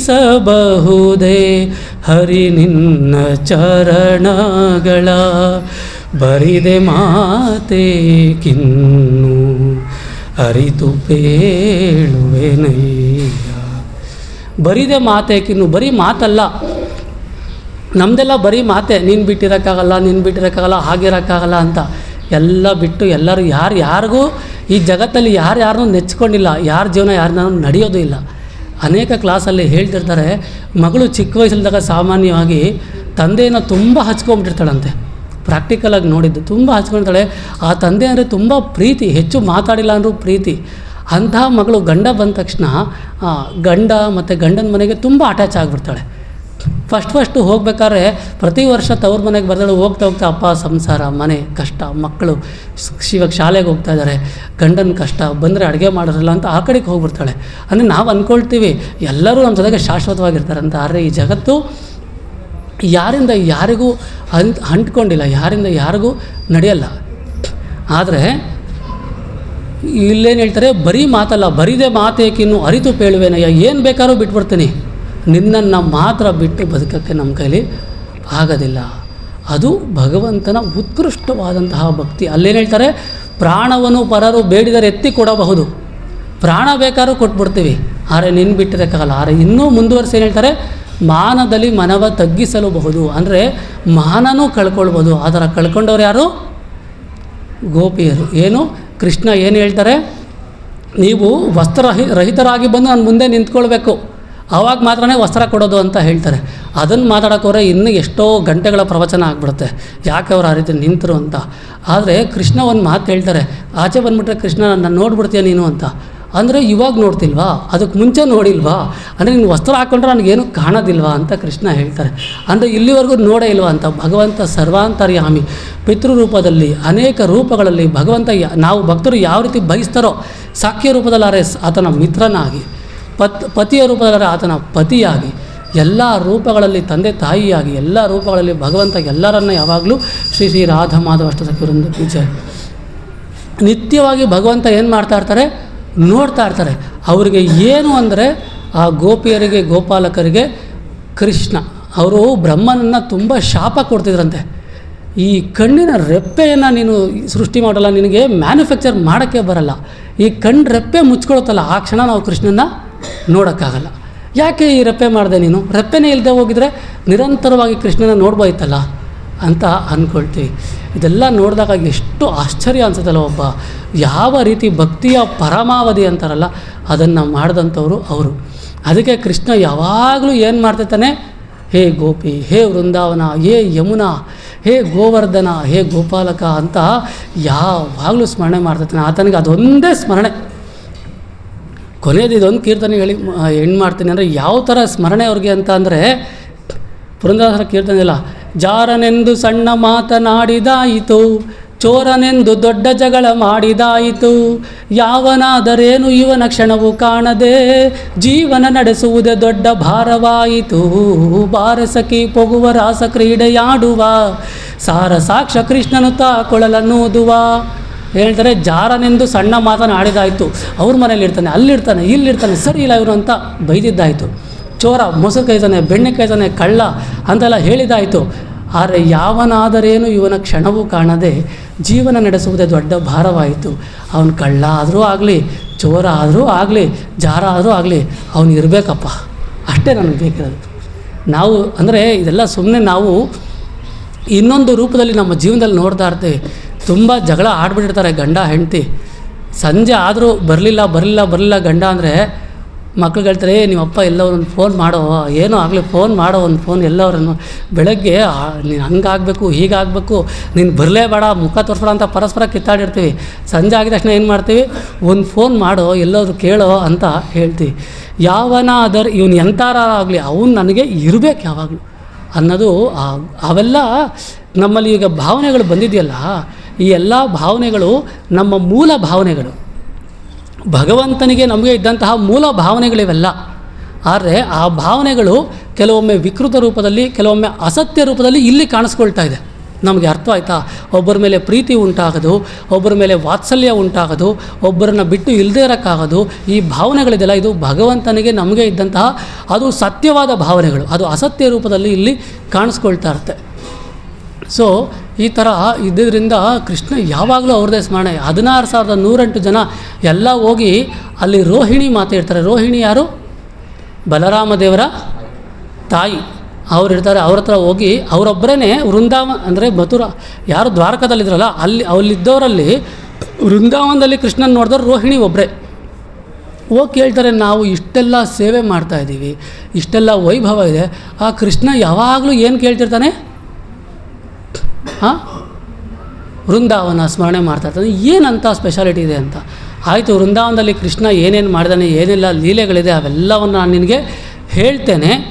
ಆದರೆ ನೀವು ಏನು ಮಾಡಬೇಕು, ಕೃಷ್ಣ ಮತ್ತು ಬಲರಾಮರಿಗೆ ಇದು ಕೇಳಿಸ್ಬಾರ್ದು. ಕೇಳಿಸ್ರೆ ಏನಾಗುತ್ತೆ, ಅವರು ಹುಚ್ಚರಾಗ್ಬಿಡ್ತಾರೆ, ಓಡೋಗ್ಬಿಡ್ತಾರೆ, ವೃಂದಾವನ ಹುಡಿಕೊಂಡು ಓಡೋಗ್ಬಿಡ್ತಾರೆ. ಅವರು ಇನ್ನು ಮತ್ತೆ ಅವ್ರನ್ನ ಹಿಡ್ಕೊಳ್ಳೋಕ್ಕೆ ಆಗೋದಿಲ್ಲ ಅಂತ ಅವ್ರು ಹೇಳ್ತಾರೆ.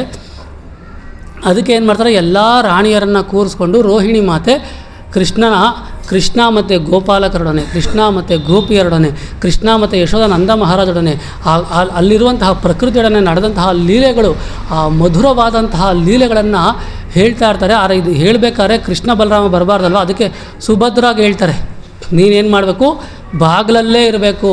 ಕೃಷ್ಣ ಬಲರಾಮ ಬಂದರೆ ಏನು ಮಾಡಬಾರ್ದು, ಒಳಕ್ಕೆ ಬಿಡಬಾರ್ದು. ಬಂದರೆ ಅವ್ರು ಏನಾಗ್ತಾರೆ, ಮೂರ್ಛೆ ಹೋಗ್ಬಿಡ್ತಾರೆ, ಅಥವಾ ಅವ್ರನ್ನ ಎಬ್ಬರ್ಸೋಕ್ಕಾಗಲ್ಲ, ಅವ್ರ ಹತ್ರ ಮಾತಾಡೋಕ್ಕಾಗಲ್ಲ ಅಂತ ಹೇಳ್ತಾರೆ. ಆಯಿತು ಅಂತ ಸುಭದ್ರಾ ದೇವಿ ಎಲ್ಲಿರ್ತಾರೆ, ಬಾಗಿಲಲ್ಲಿ ಕಾಯ್ತಾ ಇರ್ತಾರೆ. ಈ ಕಥೆಯನ್ನು ಹೇಳ್ತಾ ಹೇಳ್ತಾ ಹೇಳ್ತಾ ನಾವೇ ಕೆಲವು ಕತೆ ಹೇಳಿದಾಗ ಹೌದಾ ಹಂಗ ಅಂತ ಲೋಕನೇ ಮರ್ತುಬಿಟ್ಟು ಏನು ಮಾಡಿರ್ತೀವಿ, ಮುಳುಗೋಗಿರ್ತೀವಿ. ಅದು ಭಗವಂತನ ದಿವ್ಯ ಉನ್ಮಾದವನ್ನು ನೀಡುವಂತಹ ಆಧ್ಯಾತ್ಮಿಕವಾದಂತಹ, ಸ್ವಲ್ಪನೂ ಕಲ್ಮಶ ಇಲ್ಲದೆ ಇರುವಂತಹ ತುಂಬ ಜೀವಪೂರಕವಾದಂತಹ ಕಥೆಗಳವೆಲ್ಲ, ಲೀಲೆಗಳು. ಹೇಳ್ತಾರಲ್ಲ, ಓದೋರನ್ನು ಹೇಳ್ತಿಲ್ಲ, ಆ ಭಾಗವತ ಕಥೆಗಳ ಶ್ರವಣ ಮಾಡೋದ್ರಿಂದ ಮನಸ್ಸಲ್ಲಿರುವಂತಹ ಎಲ್ಲ ದುಃಖಗಳು ಹೋಗ್ಬಿಡುತ್ತಂತೆ. ಶೃಣ್ವತಾ ಸ್ವಕಥಾ ಕೃಷ್ಣ ನಿತ್ಯಂ ಭಾಗವತ ಸೇವೆಯ. ಭಾಗವತ ಬರೀ ಕೇಳಿಸ್ಕೊಂಡ್ರೆ ಸಾಕು, ಎಲ್ಲ ಮನಸ್ಸಲ್ಲಿರೋ ಕಲ್ಮಶಗಳು, ದೋಷಗಳು, ತೊಂದರೆಗಳು ಎಲ್ಲ ದೂರ ಆಗಿಬಿಡುತ್ತೆ. ಅಂತಹ ಕಥೆಗಳನ್ನು ಕೇಳಿಸ್ಕೊಳ್ತಾ ಅವರೆಲ್ಲರೂ ಭಾವಪರವಶರಾಗ್ಬಿಡ್ತಾರೆ. ಅಷ್ಟ ಸಾತ್ವಿಕ ವಿಕಾರಗಳು ಅವ್ರ ದೇಹದಲ್ಲಿ ಕಾಣಿಸುತ್ತೆ. ಅಷ್ಟ ಸಾತ್ವಿಕ ವಿಕಾರ ಅಂದರೆ ಕಣ್ಣಲ್ಲಿ ನೀರು ಬರುವಂಥದ್ದು, ಮೂರ್ಛೆ ಹೋಗುವಂಥದ್ದು, ಇದ್ದಕ್ಕಿದ್ದಂಗೆ ಜೋರಾಗಿ ನಗುವಂಥದ್ದು, ಅಳುವಂಥದ್ದು, ನೃತ್ಯ ಮಾಡುವಂಥದ್ದು, ಈ ರೀತಿಯಾಗಿ ಅಷ್ಟ ಸಾತ್ವಿಕ ವಿಕಾರಗಳು ಅಲ್ಲಿರೋ ಅವರೆಲ್ಲರಲ್ಲಿ ಕಾಣಿಸ್ಕೊಳ್ಳುತ್ತೆ. ಸುಭದ್ರಾದೇವಿ ಇದರೆಲ್ಲ ಬಾಗಿಲಲ್ಲಿ ಕೇಳ್ತಾ ಅವರು ಏನು ಮಾಡ್ತಾರೆ, ಮೈ ಮರೆತು ಹೋಗ್ಬಿಡ್ತಾರೆ. ಕೃಷ್ಣ ಬಲರಾಮನೂ ಬಂದುಬಿಟ್ಟಿರ್ತಾರೆ, ಯಾರಿಗೂ ಗೊತ್ತಿರಲ್ಲ. ಎಲ್ಲರೂ ಏನು ಮಾಡ್ತಾರೆ, ಕಥೆಯನ್ನು ಹೇಳೋದ್ರಲ್ಲಿ ಕೇಳಿಸ್ಕೊಳ್ಳೋದ್ರಲ್ಲಿ ಮರ್ತೋಗಿರ್ತಾರೆ. ಯಾವತ್ತಾರು ನಾವು ಸಂಡೇ ಕ್ಲಾಸಲ್ಲಿ ಒಂದು ಸರಿ ಮೈ ಮರ್ತೋಗಿದ್ದೀವ? ಟೈಮ್ ಎಷ್ಟಾಯಿತು, ಪ್ರಸಾದ ಆಯಿತಾ, ನೈವೇದ್ಯ, ಇದೇ ನಮ್ಮ ಯೋಚನೆ. ಟೈಮ್ ಎಷ್ಟಾಯಿತು, ಕ್ಲಾಸ್ ಇನ್ನೆಷ್ಟೊತ್ತಿರ್ಬೋದು, ಇದೇ ಯೋಚನೆ ಇರುತ್ತೆ ಹೊರತು ಯಾವತ್ತಾರು ನಾವು ಭಗವಂತನ ವಿಷಯದಲ್ಲಿ ಮೈ ಮರ್ತಿದ್ದೀವಿ ಅಂದರೆ ದೀಸ್ ಆರ್ ದ ಕ್ವಾಲಿಫಿಕೇಷನ್ಸ್. ನಮ್ಮ ಅರ್ಹತೆಗಳನ್ನ ನಾವು ಲೆಕ್ಕ ಹಾಕ್ಕೊಳ್ಬೇಕು. ಒಂದು ಸರಿ ನಾವು ದೇವ್ರು ನೋಡಿದಾಗ ಮನಸ್ಸಿಗೆ ಒಂದು ಸಮಾಧಾನ ಆಗಿಲ್ಲ, ಕಣ್ಣಲ್ಲಿ ಒಂದು ನೀರು ಬರಲಿಲ್ಲ, ಬೇಡಪ್ಪ ಕೆಟ್ಟದನ್ನು ಮಾಡಬಾರ್ದು ಅಂತ ಮನಸ್ಸಿಗೆ ಯಾವತ್ತೂ ಅನ್ನಿಸ್ಲಿಲ್ಲ, ಆ ಭಗವಂತನ ವಿಷಯಗಳಲ್ಲಿ ಆಸಕ್ತಿ ಹುಟ್ಟಲಿಲ್ಲ, ಒಂದು ದಿವಸ ಏಕಾದಶಿ ಮಾಡಲಿಲ್ಲ, ತಪಸ್ಸು ಮಾಡಲಿ, ಏನೂ ಮಾಡಲಿಲ್ಲ, ಮತ್ತು ಇನ್ನೆಲ್ಲಿ ನಮಗೆ ದೇವ್ರ ಮೇಲೆ ಪ್ರೀತಿ ಬರುತ್ತೆ? ದೇವರು ನಮ್ಮ ಮೇಲೆ ಎಲ್ಲಿ ಪ್ರೀತಿ ಬಂದುಬಿಡುತ್ತೆ? ಕಷ್ಟ ಎಲ್ಲ ಎಲ್ಲಿ ದೂರ ಆಗಿಬಿಡುತ್ತೆ?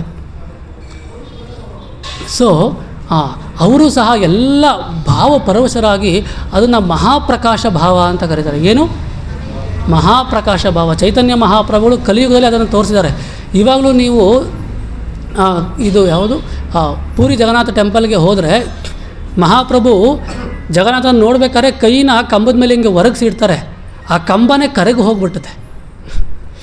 ಆ ಜಗನ್ನಾಥ ನೋಡುವಂಥ ಆ ತನ್ಮಯತೆಯಲ್ಲಿ, ಆ ಭಾವುಕತೆಯಲ್ಲಿ ಹಾಗೆ ಕೈ ಕಂಬದ ಮೇಲೆ ಇಟ್ಟರೆ ಆ ಕಂಬ ಕರಗೋಗ್ಬಿಡುತ್ತೆ. ಮಹಾಪ್ರಭುಗಳು ಅದೆಷ್ಟೋ ಸಾರಿ ಆ ಸಮುದ್ರದಲ್ಲಿ ಕೀರ್ತನೆ ಮಾಡ್ತಾ ಹೋಗಿ ಬಿದ್ದೋಗ್ಬಿಟ್ಟಿದ್ದಾರೆ.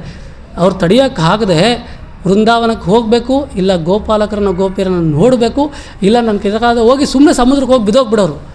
ಈ ಮೀನು ಹಿಡಿತಾರಲ್ಲ ಅವರೆಲ್ಲ ಬಲೆ ಹಾಕಿದ್ರಾಗ ಮಹಾಪ್ರಭುಗಳು ಚೈತನ್ಯ ಮಹಾಪ್ರಭುನ ವಾಪಸ್ ಕರ್ಕೊಂಡು ಬರೋರು. ಅವ್ರಿಗೆ ಮತ್ತೆ ಕೀರ್ತನೆ ಮಾಡಬೇಕು. ಅವರ ಪ್ರಜ್ಞೆ ತಪ್ಪೋಗ್ರೆ ಎಚ್ಚರಿಸ್ಬೇಕಂದ್ರೆ ಏನು? ಕೀರ್ತನೆ. ಚೆನ್ನಾಗಿ ಕೀರ್ತನೆ ಮಾಡಿಬಿಟ್ರೆ ಮತ್ತೆ ಪ್ರಜ್ಞೆ ತಪ್ಪಿಬಿಡ್ತಾರೆ. ತಿರ್ಗಾ ಎಬ್ಬರಿಸೋಣ, ತಿರ್ಗಾ ಕೀರ್ತನೆ ಮಾಡಬೇಕು. ಈ ಥರ ಆ ಭಕ್ತಿ, ಆ ಭಾವ ಅದು ವರ್ಣನಾತೀತ, ಅದು ಅವರ್ಣನೀಯ ಮತ್ತು ಊಹಾತೀತ. ಊಹೆ ಮಾಡೋಕ್ಕಾಗೋದಿಲ್ಲ ಅದನ್ನೆಲ್ಲ ನಾವು. ಇಷ್ಟೊಂದು ಭಾವನೆಗಳು ಇತ್ತಲ್ಲ, ಅವರೆಲ್ಲ ಏನು ಮಾಡ್ರು? ಕೇಳಿಸ್ಕೊಂಡು ಭಾವಪರವಶರಾಗ್ಬಿಟ್ರು. ಅಷ್ಟ ಸಾತ್ವಿಕ ವಿಕಾರಗಳು ಅವರ ದೇಹದಲ್ಲಿ ಬಂತು. ನೋಡ್ತಾ ಆ ಕಥೆಗಳನ್ನು ಕೃಷ್ಣ ಬಲರಾಮ ಸುಭದ್ರ ಕೇಳಿಸ್ಕೊಳ್ತಾ ಆ ವಿರಹ, ಆ ಸಪರೇಷನ್ನು, ಆ ಪ್ರೀತಿ, ಆ ಲೀಲೆಗಳು ಎಲ್ಲ ಕೇಳಿಸ್ಕೊಳ್ತಾ ನಾವೇ ಏನಾದ್ರು ತುಂಬ ದುಡ್ಡಿನ ವಿಷಯ ಬೇಕಾದ ವಿಷಯ ಕೇಳ್ಕೊಂಡ್ರೆ ಕಣ್ಣು ಜೋರಾಗಿ ಬಿಟ್ಕೊಂಡು ಬಾಯಿ ಜೋರಾಗಿ ತಕ್ಕೊಂಡು ನೋಡ್ತಾ ಇರ್ತೀವಿ ತಾನೆ. ಕೆಲವೊಂದು ಸರಿ ಟಿ ವಿ ನೋಡ್ಬೇಕಾರೆ ಎಲ್ಲ ಮಾಡ್ಬೇಕಾರೆ ಬಾಯಿ ಮುಚ್ಕೊಳ್ಳೋ, ಟಿ ವಿ ನೋಡಿದ್ರೆ ಆಯಿತು ಬಾಯಿ ಮುಚ್ಚೋ ಅಂತ ಹೇಳ್ತೀವಲ್ವ, ನಿಧಾನಕ್ಕೆ ನೋಡೋ ಕಣ್ಣಲ್ಲಿ ಅಂತ ಹೇಳ್ತೀವಲ್ಲ. ಆ ಕೇಳಿಸ್ಕೊಳ್ತಾ ಭಗವಂತನ ಕಣ್ಣು, ಜಗನ್ನಾಥ ಬಲದೇವ್ ಸುಭದ್ರ ಇವರ ಕಣ್ಣೇನಾಗುತ್ತೆ? ತುಂಬ ದೊಡ್ಡದಾಗ್ಬಿಡುತ್ತೆ.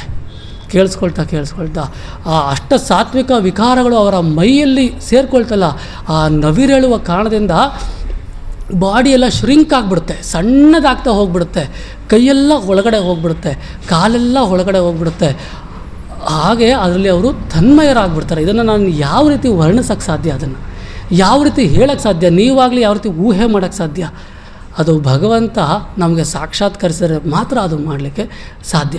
ಆ ರೀತಿಯಾಗಿ ಎಲ್ಲವನ್ನು ಯೋಚನೆ ಅದನ್ನು ಕೇಳಿ ಅವರು ಅಷ್ಟ ಸಾತ್ವಿಕ ವಿಕಾರಗಳಿಗೆ ಒಳಗಾಗಿ ಭಾವಪರವಶರಾಗಿ ಭಾವೋನ್ಮಾದದಲ್ಲಿ ತಲ್ಲೀನರಾಗಿ ಅವರ ದೇಹದ ಭಾವನೆಗಳೆಲ್ಲ ಬದಲಾಗಿ ಆ ಜಗನ್ನಾಥ, ಆ ಬಲದೇವ, ಆ ಸುಭದ್ರಾದೇವಿ, ಶ್ರೀ ಜಗನ್ನಾಥ ಬಲದೇವ್ ಸುಭದ್ರ ಮಯ್ಯಾಕಿ, ಆ ರೀತಿ ಅವ್ರು ಆಗಿಬಿಡ್ತಾರೆ. ಆ ರೂಪ ಇದೆಯಲ್ಲ, ಆ ದಿವ್ಯ ಮಂಗಳ ರೂಪ ಇದೆಯಲ್ಲ, ಆ ರೂಪವನ್ನು ನಾರದ ಮಹರ್ಷಿಗಳು ಬಂದು ನೋಡ್ಬಿಡ್ತಾರೆ. ಈ ಜಗತ್ತಲ್ಲಿ ಇನ್ಯಾರೂ ಅದನ್ನು ನೋಡೋಕ್ಕೆ ಸಾಧ್ಯ ಇಲ್ಲ. ಯಾಕೆಂದರೆ ಸ್ಟೋರಿ ನಾರ್ಮಲ್ ಆದಮೇಲೆ ಅವರು ನಾರ್ಮಲ್ ಆಗಿಬಿಡ್ತಾರೆ ಅಲ್ವಾ, ಎಲ್ಲ ನಾರ್ಮಲ್ ಆಗೋಗ್ತಾರೆ. ಆ ರೂಪ ಯಾರು ನೋಡಿರಲ್ಲ. ಅದೇ ರೂಪದ ಕೆತ್ತನೆ ಎಲ್ಲಾಗಿರುತ್ತೆ? ಇಂದ್ರದ್ಯುಮ್ನ ಮಹಾರಾಜನ ದೇವಸ್ಥಾನ ಇದೆಯಲ್ಲ, ಅಲ್ಲಿ ಆ ವಿಶ್ವಕರ್ಮ ಕೆತ್ತನೆ ಮಾಡಿರ್ತಾರೆ. ಇದೆಲ್ಲವನ್ನು ನಾರದ ಮಹರ್ಷಿಗಳು ಹೇಳ್ತಾರೆ. ಈ ರೀತಿ ಭಗವಂತ ಒಂದು ಮಹಾಪ್ರಕಾಶ ಲೀಲೆಯನ್ನು ಮಾಡಿದ್ರು ದ್ವಾರಕೆಯಲ್ಲಿ. ಆ ಲೀಲೆಯಲ್ಲಿ ಭಗವಂತ ಈ ರೂಪವನ್ನು ತಾಳಿದರು. ಈ ರೂಪ ಯಾವಾಗಲೂ ನೋಡಲಿಕ್ಕೆ ದುರ್ಲಭ. ಆ ರೂಪವನ್ನು ಎಲ್ಲರಿಗೆ ತೋರಿಸ್ಬೇಕು. ವಿಶೇಷ ಕರುಣೆ, ದೊಡ್ಡ ಕಣ್ಣಿದ್ರೆ ಭಗವಂತನಿಗೆ, ಆ ಜಗನ್ನಾಥನಿಗೆ ಮಾತ್ರ ಎಲ್ಲ ಭಕ್ತರನ್ನು ನೋಡಬೇಕು ಅನ್ನೋ ಆಸೆ. ಅದಕ್ಕೆ ದೇವಸ್ಥಾನಕ್ಕೆ ಬರ್ತಿಲ್ವಾ? ನಾನೇ ಆಚೆ ಬರ್ತೀನಿ, ಹಂಗಾರು ನೀವೆಲ್ಲ ನನ್ನನ್ನು ನೋಡಿ ನಾನು ನಿಮ್ಮನ್ನು ನೋಡ್ತೀನಿ ಅಂತ ಅವರು ರಥದಲ್ಲಿ ಆಚೆ ಬರ್ತಾರೆ. ಆ ರೀತಿ ಜಗನ್ನಾಥನ ಆ ರೂಪ ಆಗುತ್ತೆ. ಆ ರೂಪವನ್ನು ಇಂದ್ರದ್ಯುಮ್ನ ಮಹಾರಾಜ ಏನು ಮಾಡ್ತಾರೆ, ಅಲ್ಲಿ ಪ್ರತಿಷ್ಠಾಪನೆ ಮಾಡಿ ಆಗಿನಿಂದ ಈಗಿನವರೆಗೂ ಆ ವಿಶೇಷವಾದಂತಹ ವೈಭವದಿಂದ ಜಗನ್ನಾಥನ ಸೇವೆಯನ್ನು ಮಾಡ್ತಿರ್ತಾರೆ. ಜಗನ್ನಾಥನಿಗೆ ಅಲ್ಲಿ ಏನು ಕೆಲಸ? ಭಕ್ತರನ್ನು ನೋಡೋದು, ಊಟ ಪ್ರಸಾದವನ್ನು ಸ್ವೀಕರಿಸೋದು. ದಿನಕ್ಕೆ 6 ಸಾರಿ 56 ಐಟಮ್ ನೈವೇದ್ಯವನ್ನು ಮಾಡ್ತಾರೆ. 56 ರೀತಿಯ ಪ್ರಸಾದವನ್ನು 6 ಸಾರಿ. ಜಗನ್ನಾಥಪುರಿ ದೇವಾಲಯದ ವೈಶಿಷ್ಟ್ಯತೆ ಹೇಳಬೇಕು ಅಂದರೆ ಅದಕ್ಕೆ ಎಷ್ಟೋ ಗಂಟೆಗಳು ಬೇಕು. ಈ ರೀತಿಯಾಗಿ ಆ ಇಂದ್ರದ್ಯುಮ್ನ ಮಹಾರಾಜ ಅಂತ ಅನೇಕ ರಾಜರು ಏನು ಕೇಳ್ಕೊಂಡಿದ್ದಾರೆ ಅಂದರೆ, ಏನಪ್ಪ ನಾನು ನಿಮ್ಗೆ ಮಾಡಬೇಕು ಅಂತಂದರೆ, ನಾವು ನೈವೇದ್ಯ ಕೊಡ್ತಾ ಇರ್ತೀವಿ, ನೀವು ತಿಂತಾ ಇರಬೇಕು, ನಿಮ್ಮ ಕೈ ಯಾವಾಗಲೂ ಒಣಗಬಾರ್ದು ಅಷ್ಟೇ. ಕೈ ತೊಳೆಯೋದು, ಎಸ್ ಪ್ರಭು, ಕೈ ತೊಳಿಬೇಕು, ನಿಮ್ಮ ಕೈ ಒಣಗಬಾರ್ದು. ಅಂದರೆ ಊಟ ಮಾಡಿ ಕೈ ತೊಳಿಬೇಕು, ತಿರ್ಗಾ ಊಟ ಮಾಡೋದು, ಊಟ ಮಾಡಿ ಕೈ ತೊಳಿಬೇಕು. ಯಾಕೆ ಆ ಥರ, ಯಾರು ಆ ಥರ ಮಾಡ್ತಾರೆ? ಮಕ್ಕಳಿಗೆ ಆ ಥರ ಪದೇ ಪದೇ ಪದೇ ಪದೇ ತಿನ್ನಿಸ್ತಾ ಇರ್ತೀವಿ. ಅವ್ರಿಗೆ ಹಸಿವು, ಏನು ಇವಾಗ ಹಾಲು ಕುಡ್ದು ಆಗಲೇ ಅಳ್ತಿರ್ತಾನೆ, ತಿರ್ಗಾ ಹಾಲು ಕುಡ್ದು. ಆ ರೀತಿ ಮಕ್ಕಳಿಗೆ ಪದೇ ಪದೇ ಊಟ ಕೊಡ್ತಾರೆ. ಆ ಮಕ್ಕಳು ಭಾವ ಕೃಷ್ಣ ಎಲ್ಲಿ ತೋರಿಸಿದ್ದು? ವೃಂದಾವನದಲ್ಲಿ. ಆ ವೃಂದಾವನದಲ್ಲಿ ಕೃಷ್ಣ ಯಾವಾಗಲೂ ಆ ಥರನೇ ಮಗು ಥರನೇ ಇರ್ತಾ ಇದ್ನಲ್ಲ, ಆ ಮಗುವಿನ ಭಾವನೆಯನ್ನು ಇಲ್ಲಿ ಪ್ರತಿರೂಪ ಪಡಿಸೋದಕ್ಕೋಸ್ಕರ ಆ ಥರ ಭಗವಂತನಿಗೆ ಆ ರೂಪ ಮತ್ತು ಆ ರೀತಿಯಾಗಿ ಯಾವಾಗಲೂ ನೈವೇದ್ಯವನ್ನು ಮಾಡ್ತಾ ಇರ್ತಾರೆ. ಇದು ಜಗನ್ನಾಥ ಯಾಕೆ ಆ ರೂಪದಲ್ಲಿದ್ದಾನೆ ಅಂತಹ ಲೀಲೆ. ರಥಯಾತ್ರೆ ನಡೆಯುತ್ತೆ. ಆ ರಥಯಾತ್ರೆಯ ಸಂಕೇತ ಏನು ಅಂತ ಅಂದರೆ, ಒಂದು 5 ನಿಮಿಷ ಹೇಳಿ ಮುಗಿಸ್ಬಿಡ್ತಾನೆ. ಒಂದು ಸಾರಿ ಈ ರೀತಿ ದ್ವಾರಕೆಗೆ ಕೃಷ್ಣ ಹೋಗಿರ್ತಾನಲ್ಲ, ಅಂದರೆ ಅವರ ಪ್ರೀತಿಯನ್ನು ದ್ವಾರಕಾ ಅಂದರೆ ವೃಂದಾವನ ವಾಸಿಗಳ ಪ್ರೀತಿಯನ್ನು ಎಷ್ಟು ಹೇಳಿದ್ರೂ ಸಾಲಲ್ಲ. ಒಂದು ಸರಿ ಉದ್ಧವ ಕೃಷ್ಣ ಕಳಿಸಿರ್ತಾರೆ, ನೀನು ಹೋಗ್ಬಿಟ್ಟು ಯಶೋಧಾನಂದ ಮಹಾರಾಜ ಇರ್ತಾರಲ್ಲ ಅವ್ರಿಗೆ ಸಮಾಧಾನ ಹೇಳ್ಬಿಟ್ಟು ಬಾ ಅಂತ. ದಾರಿ ಗೊತ್ತಾಗೋದಿಲ್ವಲ್ಲ, ವೃಂದಾವನಕ್ಕೆ ಇನ್ನೇನು ಹತ್ತಿರ ಹೋಗ್ತಾ ಇರ್ತಾರೆ. ಅವ್ರು ಕೇಳ್ತಾರೆ ಯಶೋಧಾನಂದ ಮಹಾರಾಜ್ ಮನೆ ಯಾವುದು ಅಂತ. ಆವಾಗ ಉದ್ಧವನಿಗೆ ಅಲ್ಲಿ ಹೇಳ್ತಾರೆ, ನೋಡಿ ಇಲ್ಲಿ 2 ಹೊಳೆ ಹರಿತಿದೆಯಲ್ಲ, ಈ ಹೊಳೆಯನ್ನೇ ನೋಡ್ಕೊಂಡು ಹೋಗಿ, ಆ ಹೊಳೆ ಎಲ್ಲಿ ಪ್ರಾರಂಭವಾಗುತ್ತೋ ಅದೇ ಯಶೋಧಾನಂದ ಮಹಾರಾಜ್ ಮನೆ ಅಂತ ಹೇಳ್ತಾರೆ. ಆ ಹೊಳೆ ಪ್ರಾರಂಭ ಆಗೋ ಕಡೆ ಹೋದರೆ ಅದು ಹೊಳೆ ಅಲ್ಲ, ಆ ವ್ರಜವಾಸಿಗಳ ಕಣ್ಣೀರು. ಅವರು ಕಣ್ಣೀರು ಸುರಿಸ್ತಾ ಅವರ ಕಣ್ಣೀರು ಹೊಳೆಯಾಗಿ ಹರಿದು ಹೋಗ್ತಾ ಇತ್ತಂತೆ. ಅಷ್ಟೊಂದು ಅವ್ರಿಗೆ ಕೃಷ್ಣ ಇಲ್ಲದೆ ಇರೋಕ್ಕೆ ಸಾಧ್ಯನೇ ಇಲ್ಲ ಅವ್ರ ಜೀವಮಾನದಲ್ಲಿ. ಆ ಥರ ರಥಯಾತ್ರೆ ಯಾಕೆ ಮಾಡ್ತಾರೆ ಅಂದರೆ, ಒಂದು ಸಾರಿ ಕೃಷ್ಣ ದ್ವಾರಕೆಯಿಂದ ಕುರುಕ್ಷೇತ್ರಕ್ಕೆ ಹೋಗ್ತಾರೆ.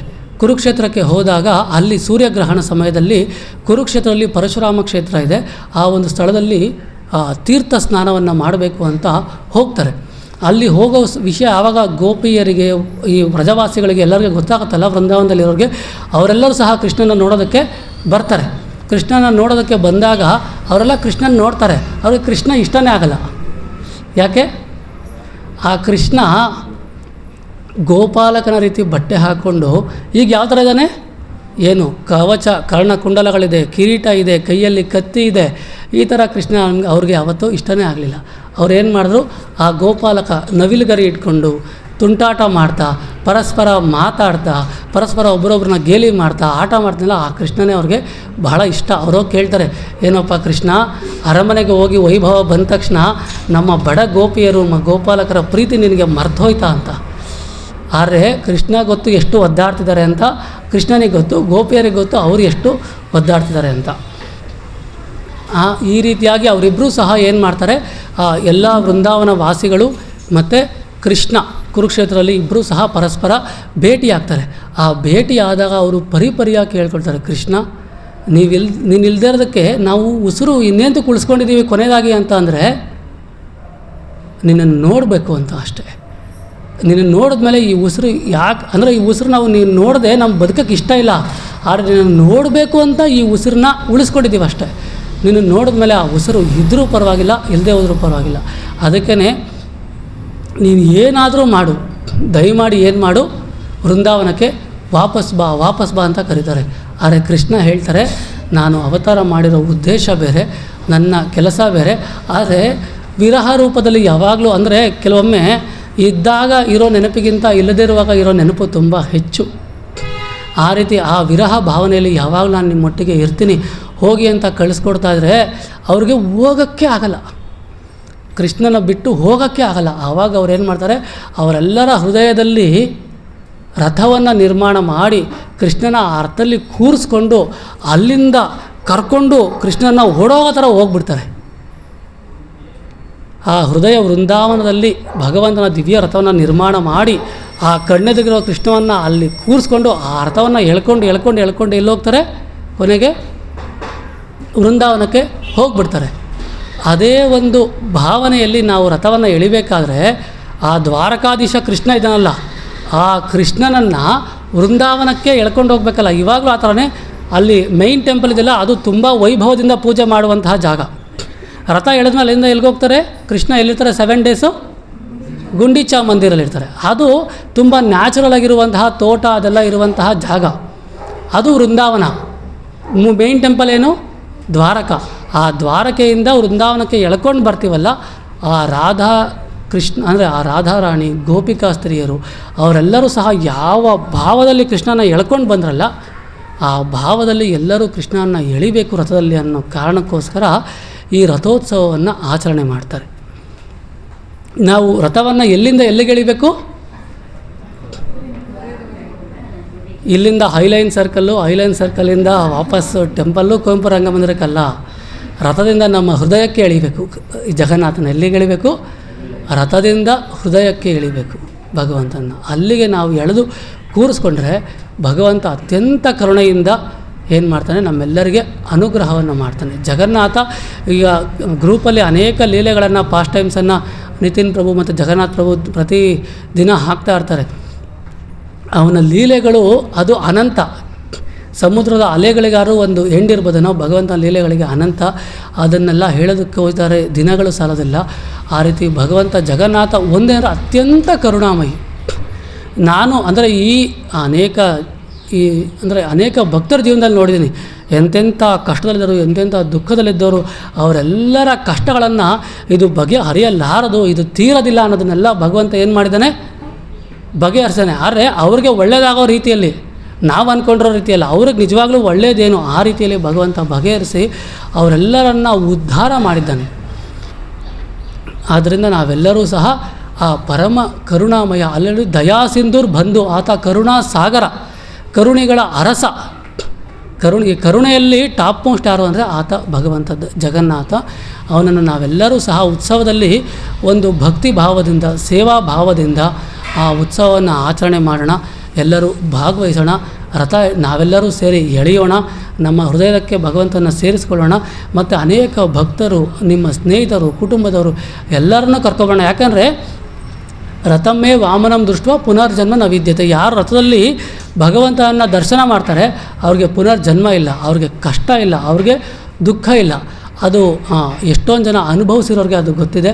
ಆದ್ದರಿಂದ ಎಲ್ಲರನ್ನ ಕರ್ಕೊಂಡು ಬನ್ನಿ, ಈ ಉತ್ಸವದಲ್ಲಿ ಭಾಗವಹಿಸಿ, ಆ ಮೂಲಕ ಎಲ್ಲರೂ ಸಹ ಈ ಜೀವನವನ್ನು ಸಾರ್ಥಕಪಡಿಸ್ಕೊಳ್ಳೋಣ ಅಂತ ಎಲ್ಲರಲ್ಲಿ ಕೇಳ್ಕೊಳ್ತಾ ಇವತ್ತಿನ ಪ್ರವಚನವನ್ನು ಕೃಷ್ಣ ಅರ್ಪಣಮಸ್ತು. ಹರೇ ಕೃಷ್ಣ.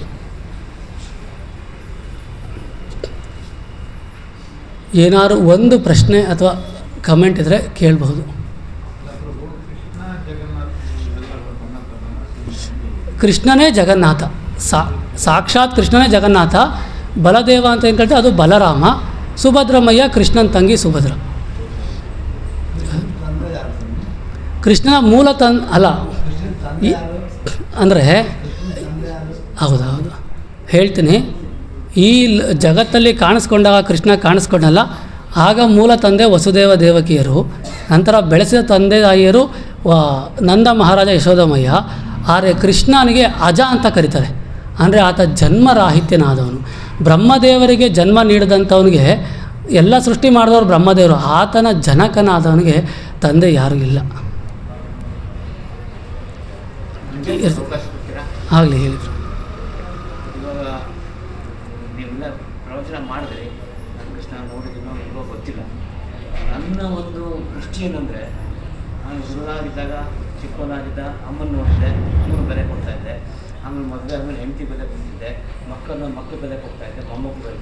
ಆ ಥರ ಅಥವಾ ನಮ್ಮ ಪ್ರೊಫೆಷನ್, ನಾನು ಡಾಕ್ಟ್ರ್ ಆಗಿದ್ದರೆ ಪೇಷಂಟ್ ಮೇಲೆ ನೋಡ್ಕೋಬೇಕಾದ್ರೆ ನೋಡ್ಕೊಳ್ಳೋದು, ಅವರವರು ಕರ್ತವ್ಯದ ಮೇಲೆ ಗಮನ ಕೊಟ್ಟು ಸರಿಯಾಗಿ ಕೆಲಸ ಮಾಡೋದು ಮುಖ್ಯ ಅಥವಾ ಕೃಷ್ಣ ಅಂತ ಹೇಳ್ಕೊಂಡು ನಾವು ಇದು ಮಾಡ್ಕೊಂಡು ಮುಖ್ಯ? ಹೌದು ಪ್ರಭು, ಎರಡು ವಿಷಯ ಇದೆ. ನಮಗೆ ಯಾವಾಗಲೂ ಕೃಷ್ಣ ಅನ್ನೋ ಭಾವನೆ ಹೇಳ್ತಾರಲ್ಲ, ಅತ್ಯಂತ ದುರ್ಲಭ. ಎಷ್ಟೋ ಕೋಟಿ ಜನರಲ್ಲಿ ಒಬ್ಬರಿಗೆ ಆ ಭಾವನೆ ಬರೋಕ್ಕೆ ಸಾಧ್ಯ. ಆ ಭಾವನೆ ಬರದೇ ಇರೋರು ದಯಮಾಡಿ ತಮ್ಮ ದಿನನಿತ್ಯದ ಕೆಲಸಗಳನ್ನು ಜವಾಬ್ದಾರಿಯಿಂದ ಮಾಡಬೇಕು. ಆದರೆ ಪುರಂದರ ಹೇಳ್ತಾರಲ್ಲ, ಕೆಲಸದೊಳಗೊಂದು ಕೆಲಸವೆಂದು ಕೃಷ್ಣ ಏನಬಾರದೆ. ಆ ಕೆಲಸ ಮಾಡ್ತಾ ಒಂದು ಸ್ವಲ್ಪ ಸಮಯ, ಯಾಕೆಂತಂದರೆ ಈಗ ಇದು ಏನಂದರೆ ಶಾಸ್ತ್ರವನ್ನು ನಂಬಿದವ್ರಿಗೆ ಅದು ಅರ್ಥ ಆಗುತ್ತೆ. ಆಹಾರ ನಿದ್ರೆ ಭಯಮೈತು ನಮ್ಚ ಸಾಮಾನ್ಯ ಮೇದತ್ ಪಶುಬೀರ್ನರಾಣಂ. ಅಂದರೆ ಆ ಊಟ ಸೇವನೆ ಮಾಡೋದು, ರಕ್ಷಣೆ ಮಾಡಿಕೊಳ್ಳೋದು, ಮಕ್ಕಳನ್ನು ಪಡೆಯೋದು ಮತ್ತು ಆಹಾರ ನಿದ್ರೆ ಮಾಡೋದು, ಇದು ಪ್ರಾಣಿಗಳಿಗೂ ಮನುಷ್ಯರಿಗೂ ಎರಡೂ ಒಂದೇ. ಅವರು ಮಾಡ್ತಾರೆ, ನಾವು ಮಾಡ್ತಾರೆ. ಆದರೆ ಧರ್ಮೋ ಹಿತೇಶಾಂ ಅಧಿಕೋ ವಿಶೇಷೋ ಧರ್ಮೇಣ ಹೀನಃ ಪಶುಭಿ ಸಮಾನ. ಆದರೆ ಮನುಷ್ಯರಾದವರಿಗೆ ಮಾತ್ರ ವಿವೇಕ ಇದೆ. ಈಗ ಒಂದು ನಾಯಿಗೆ ಹೊಡೆದ್ರೆ ಯಾಕ್ರೆ ನನಗೆ ಹೊಡೆಯೋದು ಅಂತ ಕೇಳೋ ಅರ್ಪಾದಾಗ ಹೊಡೆದ್ಬಿಡ್ತಾರೆ. ನಮಗೆ ಹೊಡೆದ್ರೆ ನಮಗೆ ವಿವೇಕ ಇದೆ, ಯಾವುದು ಸರಿ ಯಾವುದು ತಪ್ಪು, ಯಾವುದು ಮಾಡಬೇಕು ಯಾವುದು ಮಾಡಬೇಕು ಅಂತ ತಿಳಿದಿದೆ. ಅದಕ್ಕೇ ಎಲ್ಲ ಕೆಲಸದ ಜೊತೆಗೆ ಸ್ವಲ್ಪ ನಾನು ಯಾಕೆ ಹುಟ್ಟಿದ್ದೀನಿ, ಯಾಕೆ ಬೇಡ ಅಂದರೆ ನನಗೆ ಕಷ್ಟಗಳು ಬರ್ತಾಯಿದೆ, ಯಾಕೆ ಏನಂತಾರೆ ನಾನು ಸತ್ತೋಗ್ತೀನಿ ಒಂದು ದಿವಸ, ನನ್ನ ಕಣ್ಮುಂದೆ ಇಲ್ದವರೆಲ್ಲ ಇಲ್ದಂಗೆ ಆಗ್ತಾಯಿದ್ದಾರೆ, ಕೆಲಸ ನನಗೆ ಕಷ್ಟ ಬರ್ತಾಯಿದೆ, ಕೆಲಸ ನಾನು ಅಂದ್ಕೊಂಡಂಗೆ ಆಗ್ತಿಲ್ಲ, ನಾನು ನಂಬಿದವ್ರು ನನಗೆ ಮೋಸ ಮಾಡ್ತಾರೆ, ಇದಕ್ಕೆಲ್ಲ ಏನಾದ್ರು ಸೈನ್ಸ್ ಇದೆಯಾ ಬ್ಯಾಕ್ಗ್ರೌಂಡಲ್ಲಿ, ಇದಕ್ಕೆಲ್ಲ ನಿಜವಾಗ್ಲೂ ಸೊಲ್ಯೂಷನ್ ಇದೆಯಾ, ಪರಿಹಾರ ಇದೆಯಾ ಅಂತ ಯೋಚನೆ ಮಾಡಬೇಕು. ಅಷ್ಟು ಯೋಚನೆ ಮಾಡದೆ ಹೋದರೆ ಎಲ್ಲ ಪ್ರಾಣಿಗಳು ಬದುಕಿದ್ವು, ನಾವು ಬದುಕಿದ್ವಿ. ಆದರೆ ಏನಂದರೆ ಆ ವಿಶೇಷ ಮತ್ತು ಶಾಸ್ತ್ರ ಹೇಳ್ದಂಗೆ 84 ಲಕ್ಷ ಜೀವರಾಶಿ ಆದಮೇಲೆ ಒಂದು ಸಾರಿ ಮನುಷ್ಯ ಜನ್ಮ ಬರುತ್ತೆ ಅಂತ ಹೇಳ್ತಾರೆ. ಮಾನವ ಜನ್ಮ ದೊಡ್ಡದು, ಇದು ಹಾನಿ ಮಾಡಲು ಬೇಡಿ ಹುಚ್ಚಪ್ಪಗಳಿರ ಅಂತ. ಕಣ್ಣು ಕೈ ಕಾಲು ಕಿವಿ ನೆಟ್ಟಗಿರಲಿಕ್ಕೆ ಮಣ್ಣು ಮುಕ್ಕಿ ಮರಳಾಗವರೆ ಅಂತ. ಅಂದರೆ ಇಟ್ ಈಸ್ ಎ ಸಜೆಷನ್. ಈ ಥರ ಜನ್ಮ ಸಿಗೋದಿಲ್ಲ.